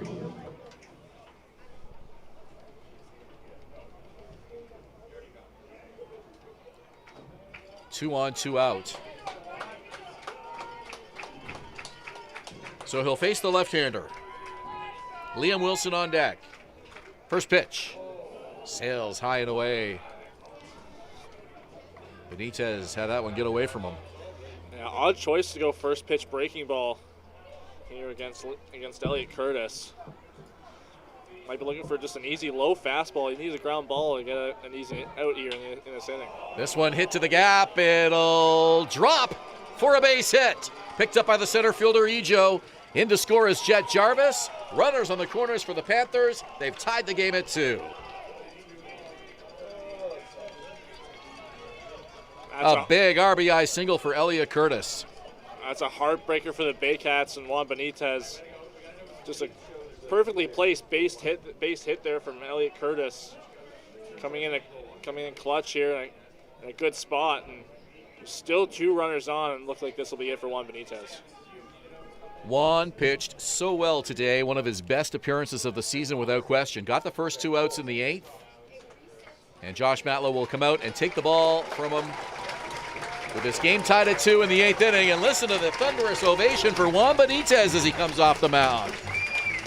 A lot of these fans on their feet for the Dominican right-hander who pitched with his heart and soul today. And we'll turn over this 2-2 tie to the Baycat bullpen. We'll take a break and return. You're watching Baycats TV and Rogers TV in Barrie.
Back live at Vintage Throne Stadium in Springwater. It's the Panthers 2, the Baycats 2, and the Baycats go to the bullpen.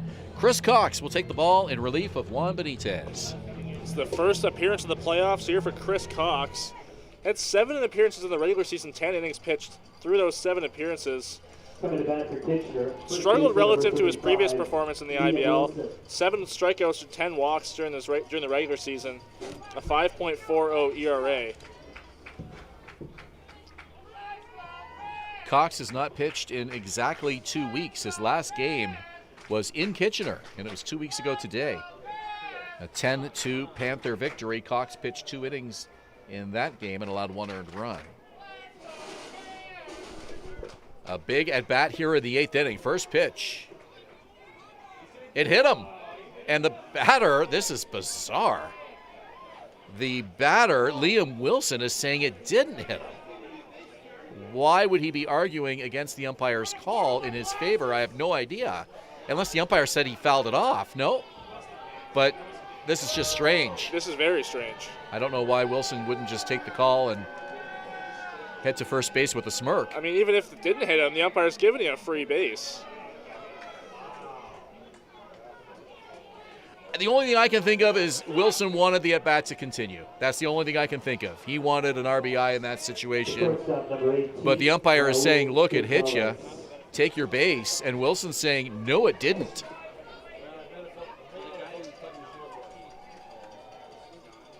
And that one hits Raul Gonzalez, and it brings home a run. And nobody is complaining about that. The Panthers are on top 3-2, and Josh Matlow is livid. He is furious with something, and he's been tossed. Chris Walters just gave the Baycat manager a heave-ho. Matlow's clearly arguing that Gonzalez leaned into that pitch.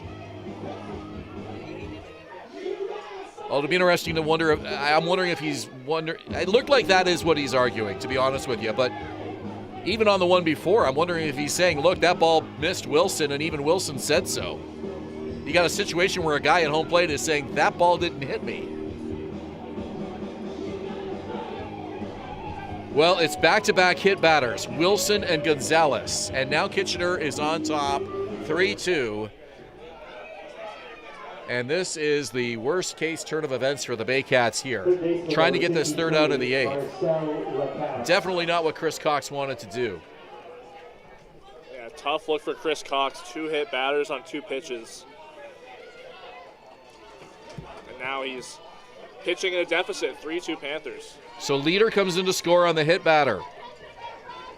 Curtis at third, Wilson at second, Gonzalez at first. The inning continues, 3-2 Kitchener. Top of the 8th. Cox's pitch. And he misses on that one, and Lacasse taking all the way. Why not? Cox just needs to find the strike zone here. 2 out in the inning, bases loaded. Nowhere to put Marcel Lacasse. Lacasse taking again, and it's 2-0. And we know what Marcel Lacasse has done with runners on base in the playoffs. The big grand slam against the London Majors. Game 5 of that series. Here's the pitch. 3-0. Fans here are not happy. You can tell even just by the body language of Chris Cox, he's clearly flustered and unable to throw a strike. Well, Cox needs to just focus here and find the plate. 3-0 pitch. He gets the strike. And the fans are behind Chris Cox every pitch here. If you're Chris Cox, you got to forget about that Liam Wilson at bat. 3-1. And it's down the line foul. So now Cox a strike away from getting Barrie off the field. The Baycats have surrendered the lead. Kitchener looking to add more. All the runners are going to be off on this delivery. Full count with 2 out. 3 balls, 2 strikes, 2 outs. Runners go. Here's the pitch. Ball 4. Another Panther run. In to score is Curtis. Wilson to third, Gonzalez to second, Lacasse with a walk. Kitchener with their biggest lead of the afternoon, now 4-2. Here comes Andrew White, and looks like he's taking the ball from Chris Cox, possibly. Well, Josh Matlow has been ejected, so White will make the pitching change here, and that's it for Chris Cox. Junior Ibarra will be the 9th Panther to bat as Brad Grieveson will come in and try to finish this 8th inning and stop the bleeding. Panthers 4, Baycats 2. We're in the 8th. You're watching Baycats TV and Rogers TV in Barrie.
Two outs here in the 8th. Brad Grieveson will get the ball for the Baycats.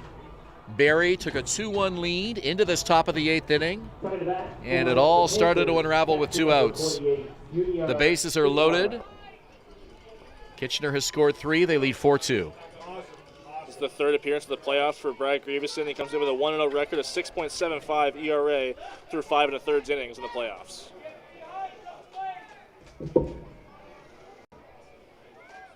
First pitch to Ibarra, and he takes it high. Grieveson doesn't walk a lot of batters. He's very good at just finding the strike zone, and that's exactly what he needs to do here. Nowhere to put Ibarra with the bases loaded.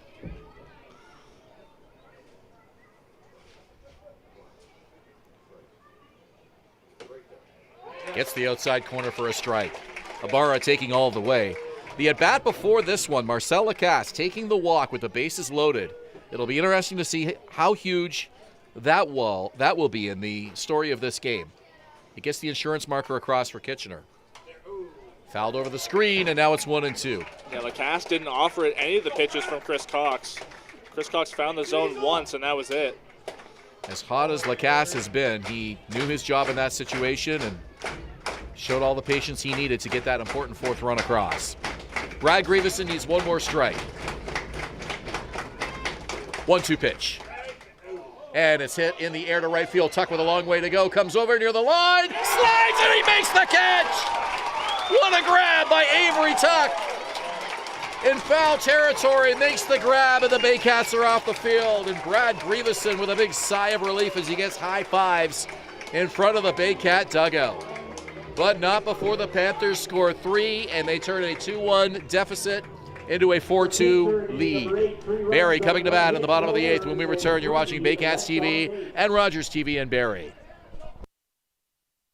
The Collingwood Brewery at 10 Sanford Fleming, producing delicious lagers, ales, and seltzers since 2014. The proud home of the Baycats Brew. Check out their retail shop and tap room and select products at the LCBO, beer store, and grocery stores. Cheers, and go Baycats! VMF Sportswear, the official jersey provider of the Barrie Baycats. High-quality, pro-custom uniforms using only the best quality fabrics. Custom apparel, excellent customer service, and community support. VMF Sportswear, Canada's trusted sportswear brand. 2 out, runners lead. There they go. Here's the pitch. This one rocked to right field. Want to come to a Baycats game? Check out our tickets at barriebaycats.com. Score at least 2. Tuck is in to score. Rio behind him. BarrieToday.com. Local news, weather, Baycat scores, and more. BarrieToday.com. Your community, your news.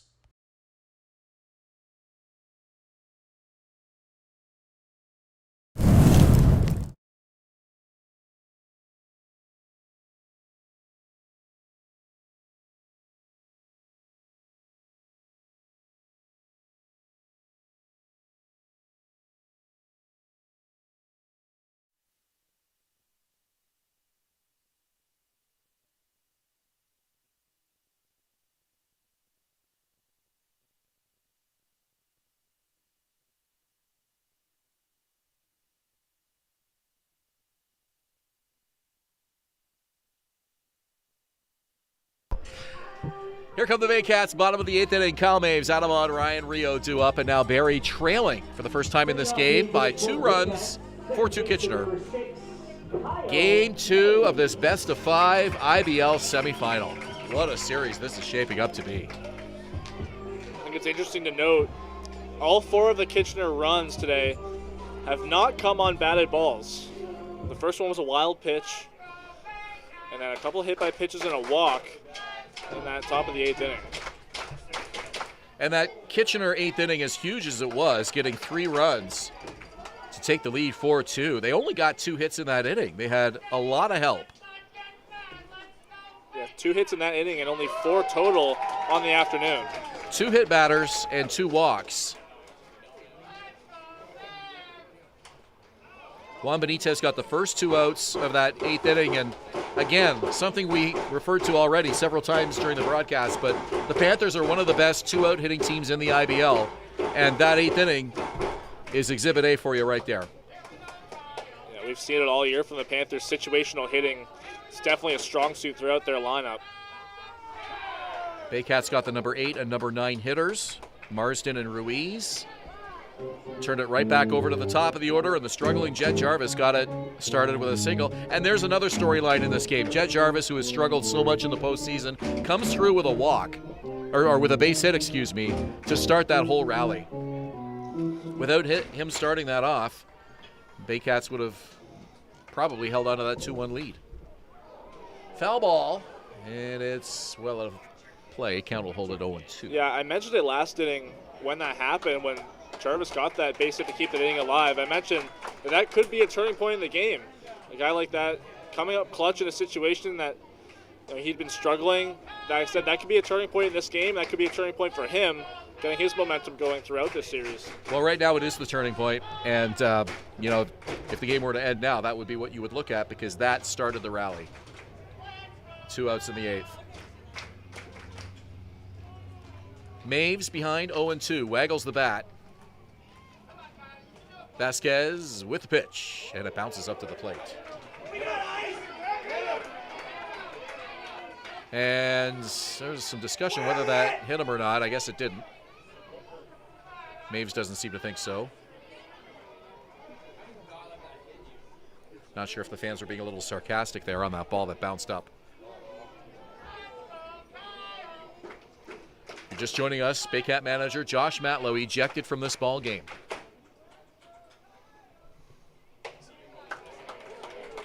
That one way high and outside, and the count is 2-2.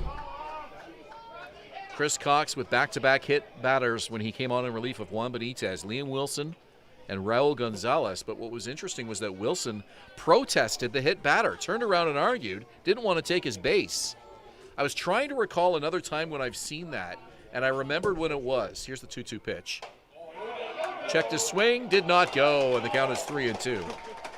It was a major league game about 25 years ago involving Albert Bell of the Cleveland Indians, or the then Cleveland Indians. And Bell got hit with a pitch, and he didn't want to take his base. He wanted the RBI opportunity and argued with the umpire, and they had to like forcibly move him down the line to first base. I think you can probably YouTube that play if you want. Yeah, I remember seeing that classic Albert Bell move. 3 balls, 2 strikes. Here's the pitch. Under the glove of Perez. Picked up. Off balance throw. It's offline. It gets past Liam Wilson. Maves looks over his shoulder. He's into second.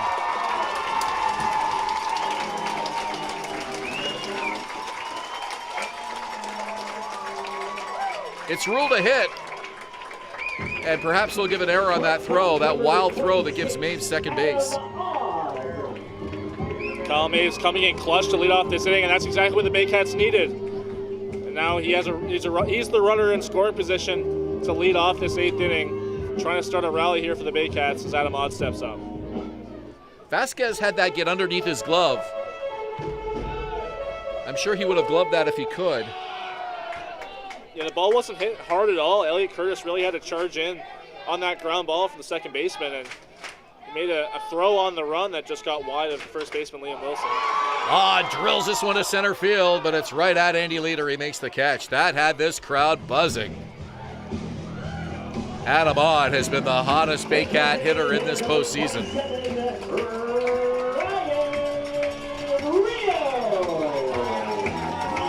If this isn't the biggest Baycat crowd of the season, it has been the loudest, I can tell you that.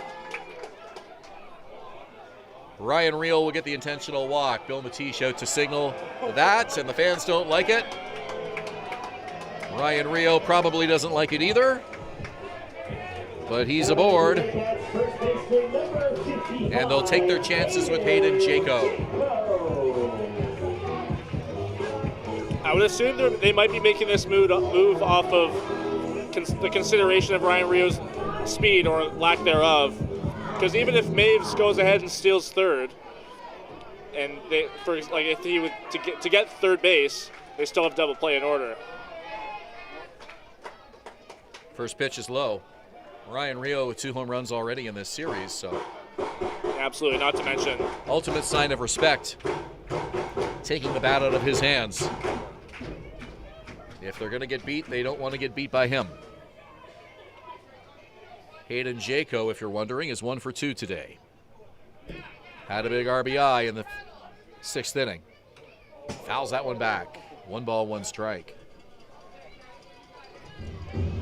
Yeah, Ryan Rios had a career year at the plate this year, and the Panthers taking note of that, not wanting him to be the one that beats them.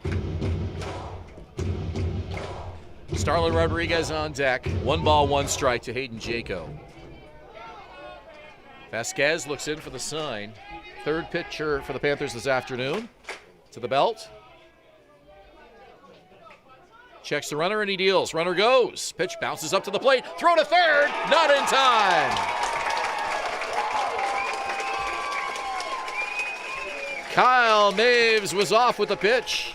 That bouncer was scooped nicely by Ibarra, and he actually got a pretty good throw down, but it was off to the left. And Lacasse was unable to apply the tag in time. So Rio stays at first. And now Andrew White is going to have a conversation with Hayden Jaco here. This 2-1 pitch. Actually, White is going to talk to the umpire.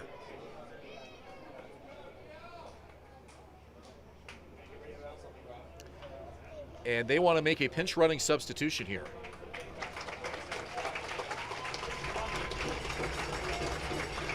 They were going to leave Rio in when Maves was at second, but not now because McQuinn has extra real estate in front of him, so that's a smart move.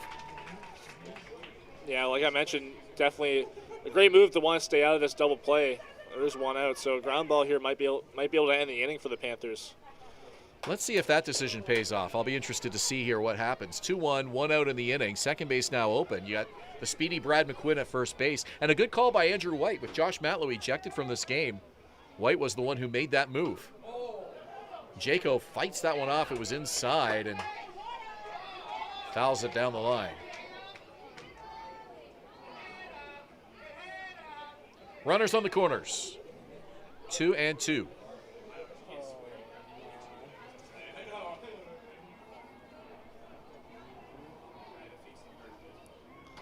Tying run at first base, but important right now just to get that runner home from third. A deep fly ball would do it. Maves at third, Rio at first. The pitch. Breaking ball inside. 3-2. Jaco thought that was ball 4. I think he kind of made a move down to first base. He wasn't aware of the count. Jordan Bonnock is warming for the Panthers in their bullpen.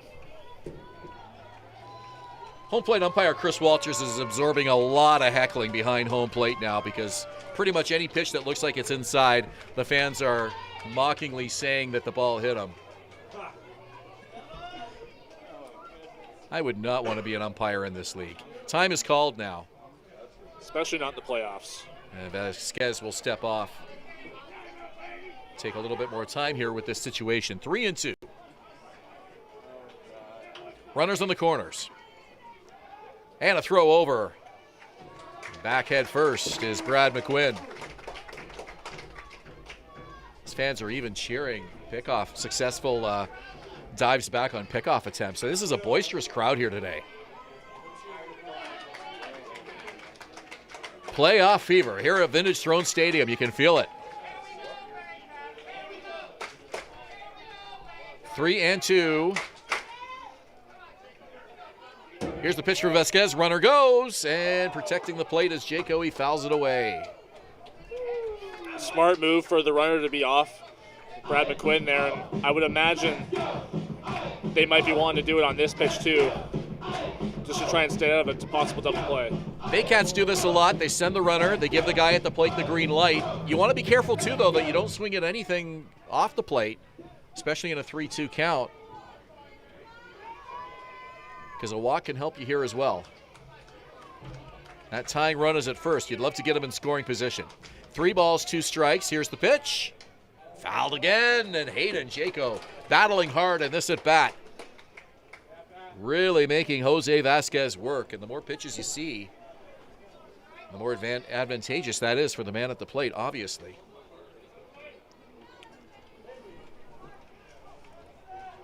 Jaco has seen just about everything Vasquez has in this pitch sequence. McQuinn did not go on that last pitch. Let's see if he goes here, and now time is called as again Vasquez steps off, really slowing this game down.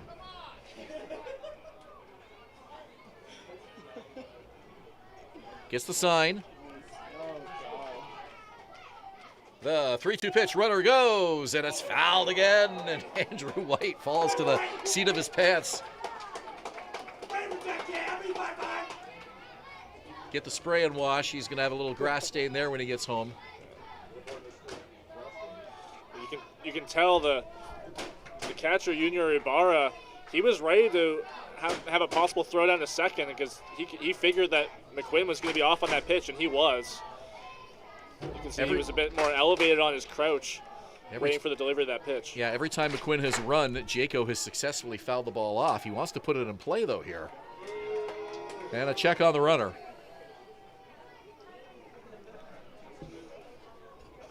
Let's say the runner goes and there's a ground ball, but they're only able to get the out at first. Kyle Maves probably scores. So even that would be a good production there from Peyton Jaco should that happen. It's a 2-run Kitchener lead here in the 8th. Pitch on the way, runner goes. Ball 4. And that will load the bases. And Starlin Rodriguez will come to the plate. The question is, will he face Jose Vasquez or somebody else? Right-hander throwing in the Panther bullpen. Bill Matish looking down there. That's Jordan Bonnock, right-hander in the Kitchener bullpen. Junior Ibarra out for a chat with Vasquez. They will leave him in to face Rodriguez with the bases loaded and 1 out.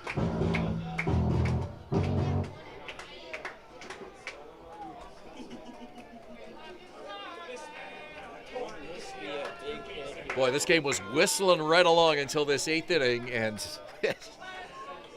now the playoff vibe has really hit the fans here in this 8th inning. Every pitch of great magnitude here. Bases loaded, 4-2 Barrie. Or 4-2 Kitchener, excuse me. Here's the pitch, swing, And it goes under the glove of the third baseman, and it's into right field. Here's the play at the plate. It hits the runner, and 2-run score. Maves is in.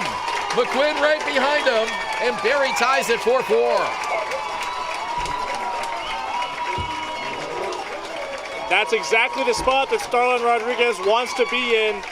Bases loaded in a close game, and he comes through. 2 RBI base hit to tie the game. Kitchener 4, Barrie 4, Bill Matish out to the mound, and that may do it for Jose Vasquez. Starlin Rodriguez went up there first pitch swinging and wasted no time. Maves and McQuinn scoring. Whatever Matish had to say, it was quick and to the point. The right fielder, number 17, Avery Tuck. And now here's Avery Tuck, the right fielder. Yeah, Matish might be telling him that this is his last batter. And it looks like Jordan Bonnick would be ready should Matish pull the trigger. Let's see if Tuck gets the green light on the first pitch here. He does, and he swings and misses. Tuck has really struggled to make contact today. Actually got a hold of one pretty good in the bottom of the 6th inning, but he lined it right back to the pitcher after a pair of strikeouts. Let's see if he can barrel up on one here. 0-1 pitch. Inside, and the count is even 1-1.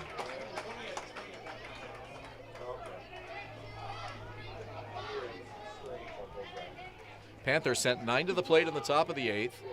This is the 6th the Baycats at bat in the bottom of the 8th. It was 2-1 Barrie going into the top of this inning. Here's the pitch. And it's hit to center field for a base hit. Rounding third is Hayden Jaco. He scores right behind him. Rodriguez into third safely, 2 on for the Baycats.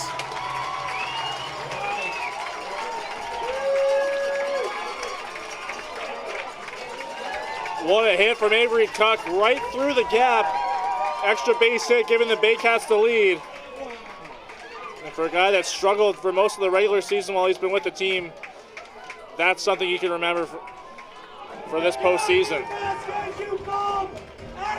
Well, Bill Matish may have left Jose Vasquez in for one batter too many, as the Baycats now back on top 5-4, and this bottom of the 8th has been a tough one for the Panthers, as they will go to the bullpen again, and the fans serenade him as he heads off the field. 5-4 Barrie, pitching change. We'll be back. You're watching Baycats TV and Rogers TV.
Back live at Vintage Throne Stadium, Springwater Township. Baycats back on top, 5-4. There have been a lot of storylines to this game, but the margin of difference so far, Avery Tuck's RBI double, bringing home Hayden Jaco to put Barrie back on top, 5-4, after they trailed 4-2 coming into this inning.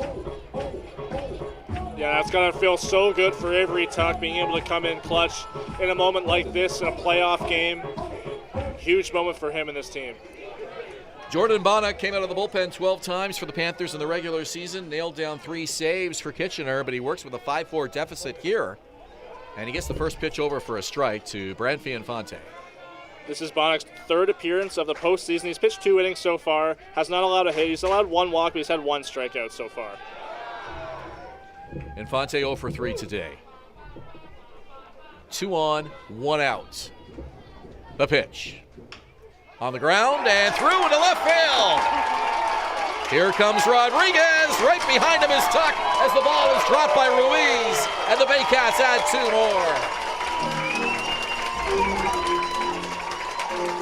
more. Listen to this crowd at Vintage Throne Stadium. Bedlam as the Baycats get their biggest lead of the afternoon. 7-4 Barrie. Branfy Infante knows how to come through in these moments, and he just did, extending the Baycats' lead to 3, their biggest of the game. I'm really surprised that Avery Tuck went without hesitation rounding 3rd, because that ball was fairly shallow in left field, but nonetheless it was bobbled by Humberto Ruiz and no throw came in. The Josh Matlow ejection seems to have fired up this team. Now, you know he'd love to be down there in that dugout right now enjoying the 7-4 Baycat lead, but he's got to feel good knowing that his players are getting it done out there on the field right now in these late innings. Burns fouls it away. This is now the 8th Baycat at bat, still just 1 out in the inning. It started with a single by Kyle Maves. Adam Ott flied out. The last 5 Baycats have all reached base. Back-to-back walks, Rio and Jaco. Rio's was intentional. And then the big hit, the RBI double by Avery Tuck to bring Jaco home.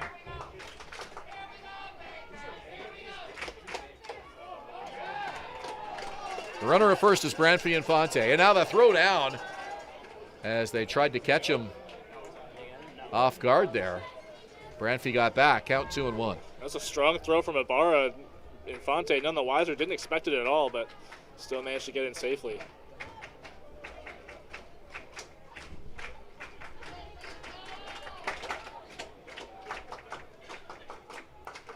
2-1 pitch coming up.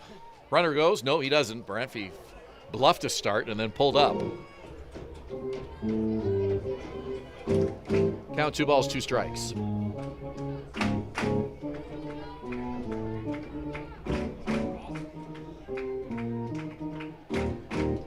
We played 7 innings of baseball today in under 2 hours. This 8th inning has taken almost an hour, I think. Here's the 2-2 pitch. And it missed, and the count is full. That was a well-placed curveball, but an even better take there from Carson Burns, especially with 2 strikes. Burns still looking for his first hit in this series after a red-hot playoff first round against Hamilton.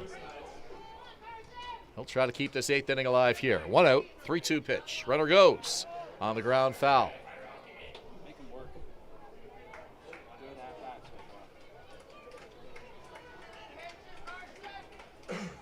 Wonder where Josh Matlow is right now. He's probably in his office watching us on YouTube. That's what I would guess. I'm sure he's smiling. At least at the moment. Count is full to Carson Burns.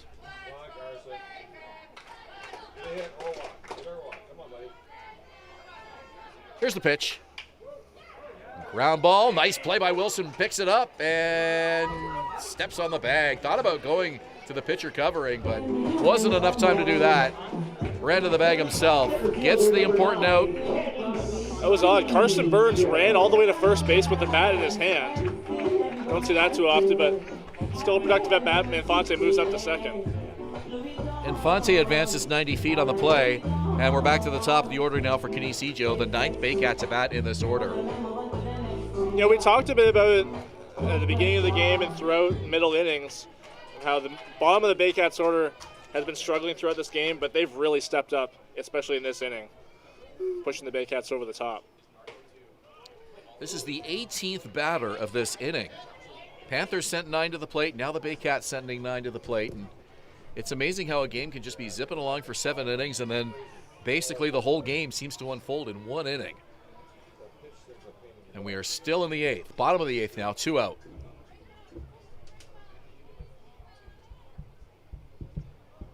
Bonnock checks the runner a couple of times, and it's fouled off by Kenise Ijo. Ijo looking for his first hit of the afternoon. 8 Baycat hits now in this game, a 7-run attack for Barrie. Ijo had a walk and scored in the first inning. Hasn't had a hit other than that, like you said, Ben, but he's been putting together some great at-bats.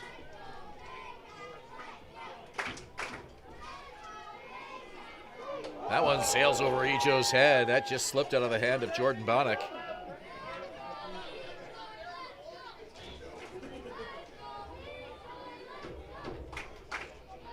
Two balls, one strike.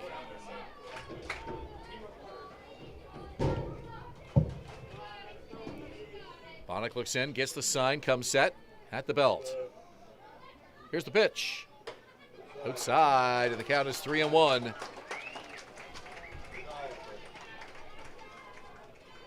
Kyle Maves is on deck, and he has singled in his last 3 at-bats. He'd love to bat twice in this inning. There's no hold on Infante at second, and he's getting just about halfway to third base on secondary lead.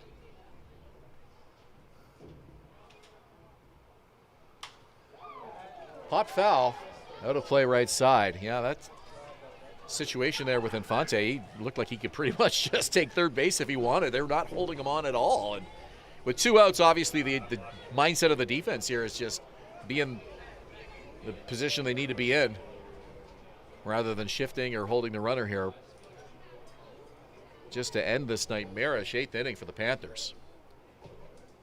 3 balls, 2 strikes. Again, no hold on Infante. The pitch, straight away center field. The leader comes over now to the right side and makes the catch. And that'll do it. Baycats build their lead to 7-4 as we head to the 9th. You're watching Baycats TV and Rogers TV in Barrie.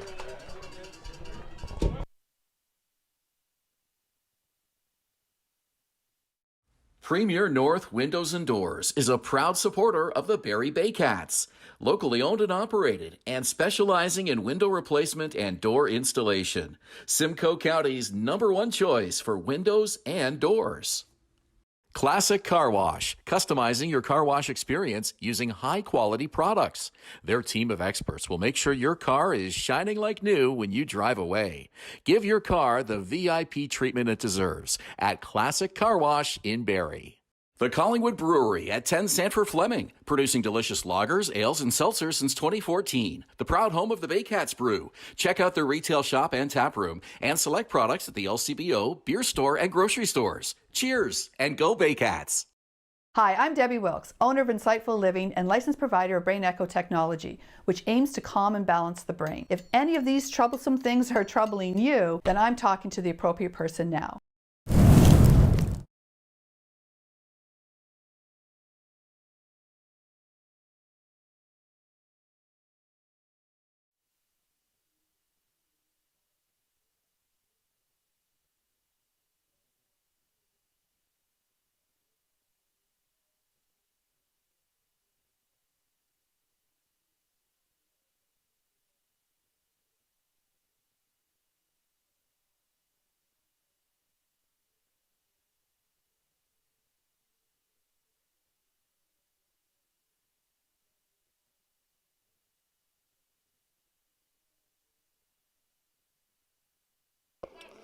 Top of the 9th inning here at Vintage Throne Stadium. The Baycats lead the Panthers 7-4.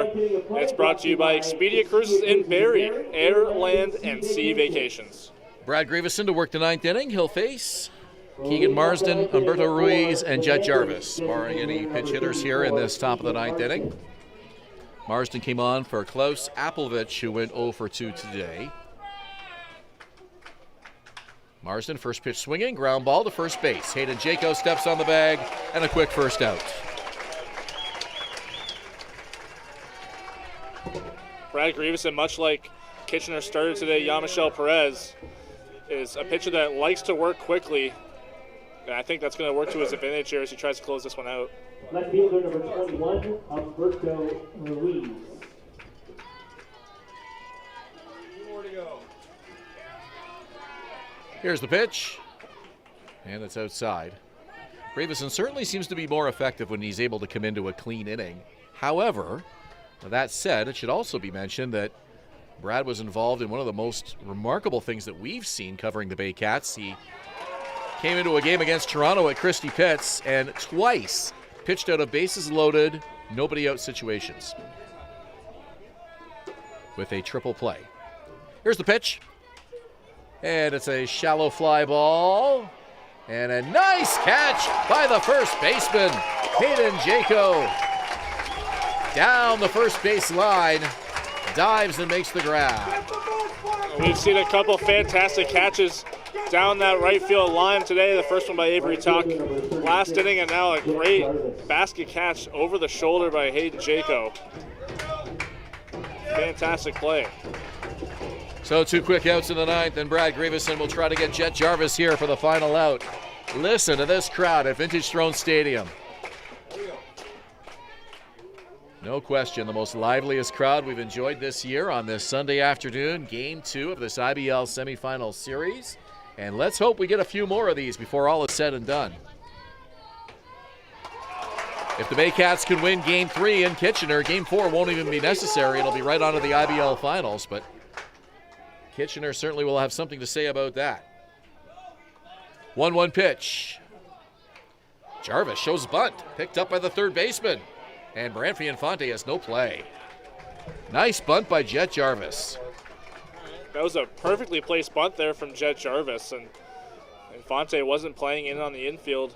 He's playing it right around normal depth.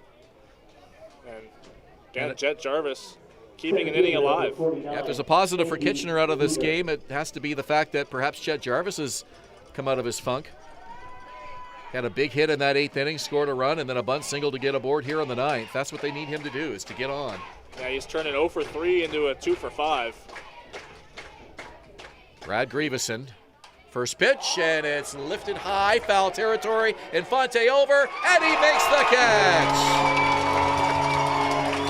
Baycats win 7-4, and they take a 2-0 lead in this second round semifinal series.